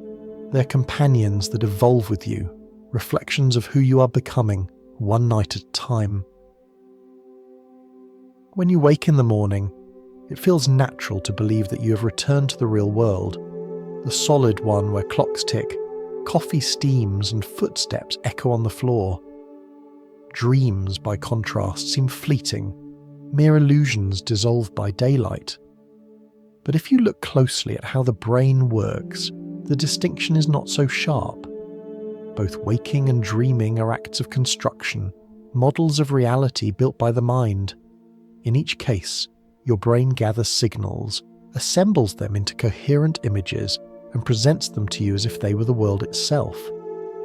The difference is not that one is real and the other false, but that one is built from external input, while the other is spun more freely from within. Both are theatres, both are stories, both are forms of reality making. Consider how waking perception works. Light enters the eyes, vibrations reach the ears, pressure touches the skin. But these signals are not reality itself. They are fragments, electrical impulses carried along nerves, assembled by the brain into a seamless picture. The redness of an apple, the sound of a bird, the feel of a breeze are not inherent in the objects. They are interpretations, translations made by the mind. In this sense, even waking life is a dream of sorts, a simulation built to guide you through the world. Dreams simply shift the source material. Instead of external signals, the brain relies more heavily on memory, imagination, and emotion, weaving them into an internal model. The structure is the same, an immersive reality, convincing while it lasts, crafted by the same neural machinery. The transitions between these states reveal just how continuous they are.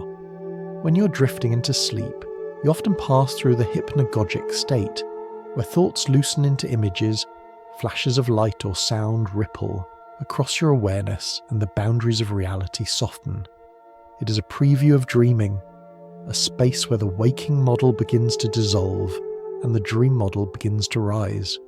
In the morning, as you surface from dreams, you pass through the hypnopompic state, where fragments of dreams still cling, colours linger, voices echo, and the waking world has not yet fully taken hold. These in-between states remind us that waking and dreaming are not separate realms with a sharp border, but points along a spectrum of consciousness, fading into one another like twilight into night. Everyday life gives you glimpses of this continuum. Think of the times when waking life itself feels dreamlike, when you're so absorbed in music or art that the outside world blurs, or when grief or love makes the world glow strangely, charged with meaning beyond its ordinary appearance. In those moments, you are awake, but your brain is shaping reality with the same imaginative brushstrokes it uses in dreams. Conversely, in lucid dreams, when you realize you are dreaming, you find yourself thinking with the clarity of waking life, while still inside the dream's shifting imagery.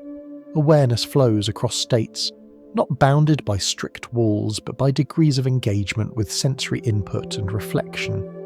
This view, that both waking and dreaming are models, can be unsettling.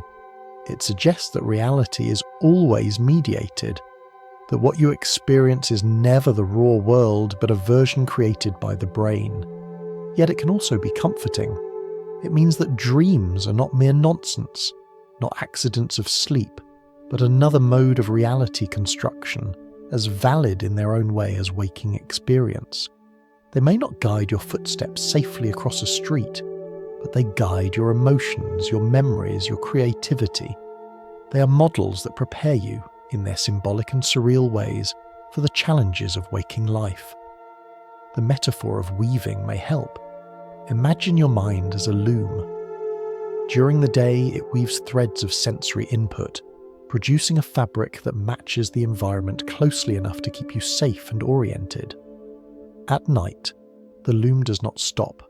It weaves threads of memory, imagination, and emotion, producing a fabric less bound by the world outside but still coherent enough to cover you with stories.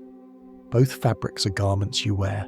One fits the body of the waking world, the other the body of the inner life. Neither is the loom itself, but both are necessary for warmth, meaning, and continuity.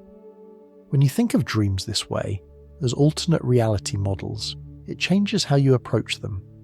Instead of dismissing them as false, you can see them as complementary. The dream world tests possibilities, lets you practice emotions, stretches imagination. The waking world tests actions, lets you engage with others, anchors you in shared events. Both are needed, both feed into one another. The conversation you dream at night may prepare you for the real one tomorrow. The problem you face by day may return as a symbolic rehearsal in the dream. The two worlds are not opposites but partners, two chambers in the same house of consciousness. So when you wake tomorrow, pause before labeling the dream you left behind as unreal. Remember that in the moment of dreaming, it felt as real as the room around you now. Both were models, both constructed by the same brain, both convincing in their own ways. The apple you hold in daylight and the impossible fruit you tasted in a dream are not the same, but the experience of tasting, the sense of presence, the emotional weight, that is constructed in similar fashion. Reality is always woven, always interpreted, always lived through the lens of the mind. Waking or dreaming, you are always inhabiting a model, always carried along by the loom of consciousness weaving its endless threads. If there is one question that has puzzled philosophers, scientists, and poets alike, it is this: why does experience exist at all? Why is there something it feels like to be you, living your life, tasting food, hearing music, drifting through dreams? This is what philosophers call the hard problem of consciousness. We can measure brain waves, map neural circuits, describe in exquisite detail how information is processed, and yet none of it explains why it feels like something, why there is an inner movie playing, why there is a you inside the patterns of electricity and flesh. And if waking life is already mysterious in this way, dreams make the question even sharper. For in dreams, the brain creates whole worlds out of nothing but itself, worlds so convincing that we believe them until the moment of waking. What does this tell us about consciousness and about the strange capacity of awareness to shape reality? Dreams show us that consciousness does not need the external world in order to create experience. When you dream of walking down a street, of speaking with someone long gone, of flying through skies that never existed, your brain generates the sights, sounds, emotions, and movements entirely from within. The neurons that fire are much the same as those that fire when you walk, speak, or fly in waking life. In fact, brain scans reveal that the visual cortex, the auditory cortex, even the motor circuits, all participate in the dream. Consciousness constructs a reality model so complete that you are convinced by it.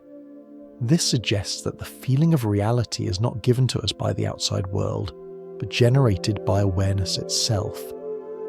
The world is convincing because consciousness makes it so, whether the world comes from sensory input or from memory and imagination.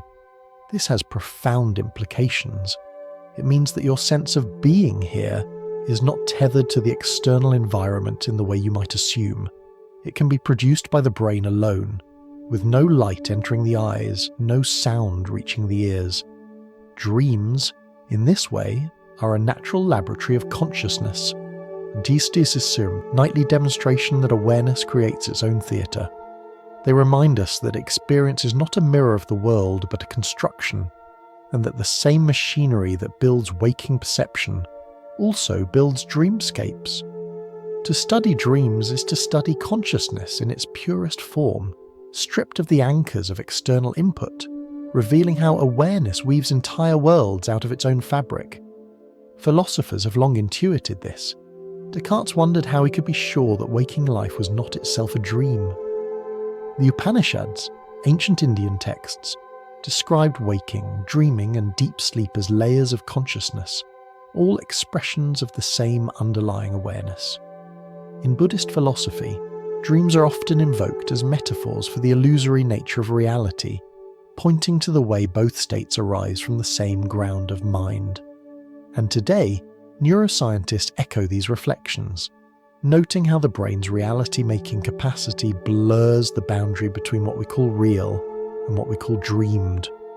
Both are experiences, both constructed, both known through the same mysterious presence we call consciousness. Consider the transitions between dreaming and waking. When you wake from a vivid dream, there is often a moment of disorientation. The dream felt utterly real, and only gradually does it fade into unreality. Yet the waking world feels equally real, and tomorrow night it too will dissolve into another dream. The mind moves between these states fluidly, and at each point it feels fully convinced.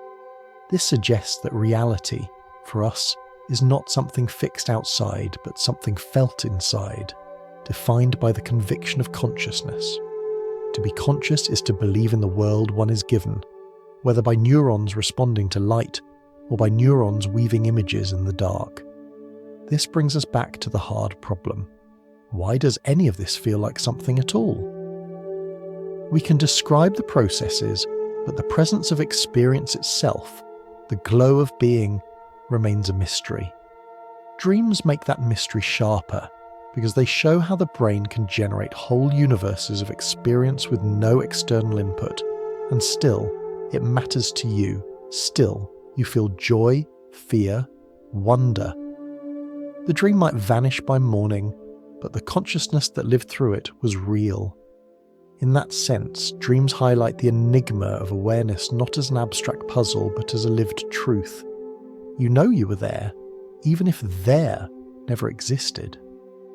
Perhaps one gentle way to approach this mystery is to see consciousness not as something added to the brain's activity, but as the very stage on which all activity appears. Waking life and dreaming life are both performances, different plays acted out on the same stage of awareness. The sets change, the costumes shift, the actors transform, but the stage itself, the presence of experience, remains. Dreams remind us of this continuity. No matter how strange the story, no matter how fleeting the memory, the fact that it was experience ties it into the larger fabric of consciousness. So what are we to make of it? Perhaps nothing needs to be solved. Perhaps it is enough to marvel. To marvel that your mind can paint entire landscapes each night. To marvel that you can walk through them, believing fully until the dawn dissolves them into mist. To marvel that consciousness is capable not only of reflecting the world, but of inventing it, of making meaning even in the dark. Dreams are a nightly gift, a reminder that awareness itself is the great creator, that reality is not only what you see, but also what you feel, what you imagine, what you dream. And so, when you next wake from a dream, whether it was joyful or frightening, nonsensical or profound, pause for a moment. Recognize that you have just touched the heart of the mystery, that you have witnessed consciousness creating a world from nothing, that you have felt the hard problem not as a question but as an experience. You may not have the answer, but you carry the wonder. And perhaps that wonder is answer enough, that to be alive is to dream, and to dream is to touch the mystery of what it means to be conscious at all. And so we arrive at the quiet end of our long journey through the landscapes of dreams. We have wandered together from the earlier steps into sleep, through the vivid theatres of REM, into the workshops of memory and the rehearsal halls of emotion. We have watched the amygdala light up its stage, seen the hippocampus act as a sleepy librarian, explored how dreams test our fears, strengthen our bodies, and sometimes even reshape the world through bursts of creativity. We have peered into cultures that treated dreams as divine messages, traced how dreams change with the seasons of life, and finally considered how dreams reveal the deepest mystery of consciousness itself.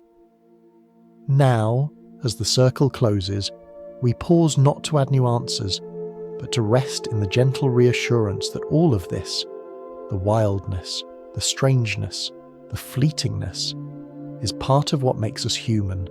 Dreams are memory's secret workshop, where the clutter of the day is sorted into the shelves of long-term knowledge or discarded to make space for tomorrow's learning. They are night therapy sessions where grief and fear are replayed until their sharp edges dull, where trauma is given symbolic costumes so that it can be rehearsed without breaking us. They are rehearsal halls for the body, letting us practice piano scales or basketball shots without lifting a finger, preparing us to perform better when daylight returns. They are laboratories of creativity, where a melody may drift into a composer's ear, or a vision may inspire a novelist, or a scientist may glimpse the outline of a hidden pattern. They are also medicine, quietly tuning immune systems, regulating hearts, rehearsing calm and healing in ways we rarely notice. All of this happens in the darkness, while you lie still, your body anchored by atonia, your mind sailing freely. The dream is not wasteful, it is purposeful, every night. Dreams are also deeply human in their strangeness. They connect us to our ancestors, who built temples and recorded omens, who trusted their gods and their spirits to speak in the language of sleep. They connect us to one another, across cultures and times, because no matter where we are born, we dream of flying, of falling, of being chased, of finding and losing those we love. They connect us across the stages of our own lives, from the whimsical play of childhood to the symbolic rehearsals of adulthood, to the life review reveries of elderhood. Dreams change, just as we do, but they remain faithful companions, following us through every season, reflecting who we are becoming. And perhaps most mysterious of all, dreams connect us to the enigma of consciousness itself. They remind us that the world we feel is always constructed, that awareness is a stage upon which both waking and dreaming plays unfold. They blur the boundary between real and unreal, showing us that the sense of presence, the glow of being, arises from within. They are nightly whispers of the hard problem, that consciousness exists at all, that there is a you to experience, whether in the daylight of the kitchen or the moonlit corridors of a dream. To study dreams is to study awareness itself, and to marvel that such a quiet, ordinary act as sleeping can open onto such profound questions. As we come to the end of this quiet exploration, perhaps it is enough not to solve, but to soothe. You don't need to carry every theory as you drift towards sleep. You don't need to recall every stage of rest, or the science of dreaming. All that matters is knowing that your dreams, no matter how strange, brief or beautiful, are serving you. They are not random sparks in the dark. They are part of how your mind learns, heals, prepares and creates. Even when they fade like mist in the morning light, their touch lingers, in memory, in body, in emotion. Dreams are gentle lanterns your mind lights to guide you through the night. They are soft storytellers, speaking in a language older than words and wiser than waking thought. They are quiet companions, reminding you that rest is not doing nothing. It is the most caring thing you can do. So, as you lie back and let the noise of the day drift away, trust the night to do its quiet work. Trust your memories to find order, your feelings to find peace, your body to find repair. Trust your imagination to wander freely, building soft worlds where you can simply be. Whether you wake with a vivid tale or with nothing but calm stillness, know that the dreaming has shaped you, gently, invisibly, into something more whole. Each night, your mind is not just resting, it is weaving. Weaving understanding, weaving healing, weaving meaning. So sleep well, little dreamer. Let the weight of the day dissolve. Let your breath slow. Let the lanterns of night glow softly in the corners of your mind. Somewhere within, a storyteller is waiting. Curtains drawn, stage set, ready to guide you through another quiet tale. And when morning comes, whether you remember or not, you'll rise with what the dreams have left behind. A little more peace, a little more clarity, a little more of yourself returned. Dreams are not shadows of sleep. They are the gentle hand of the night, steadying, mending, reminding you that even in silence, even in darkness, you are never alone.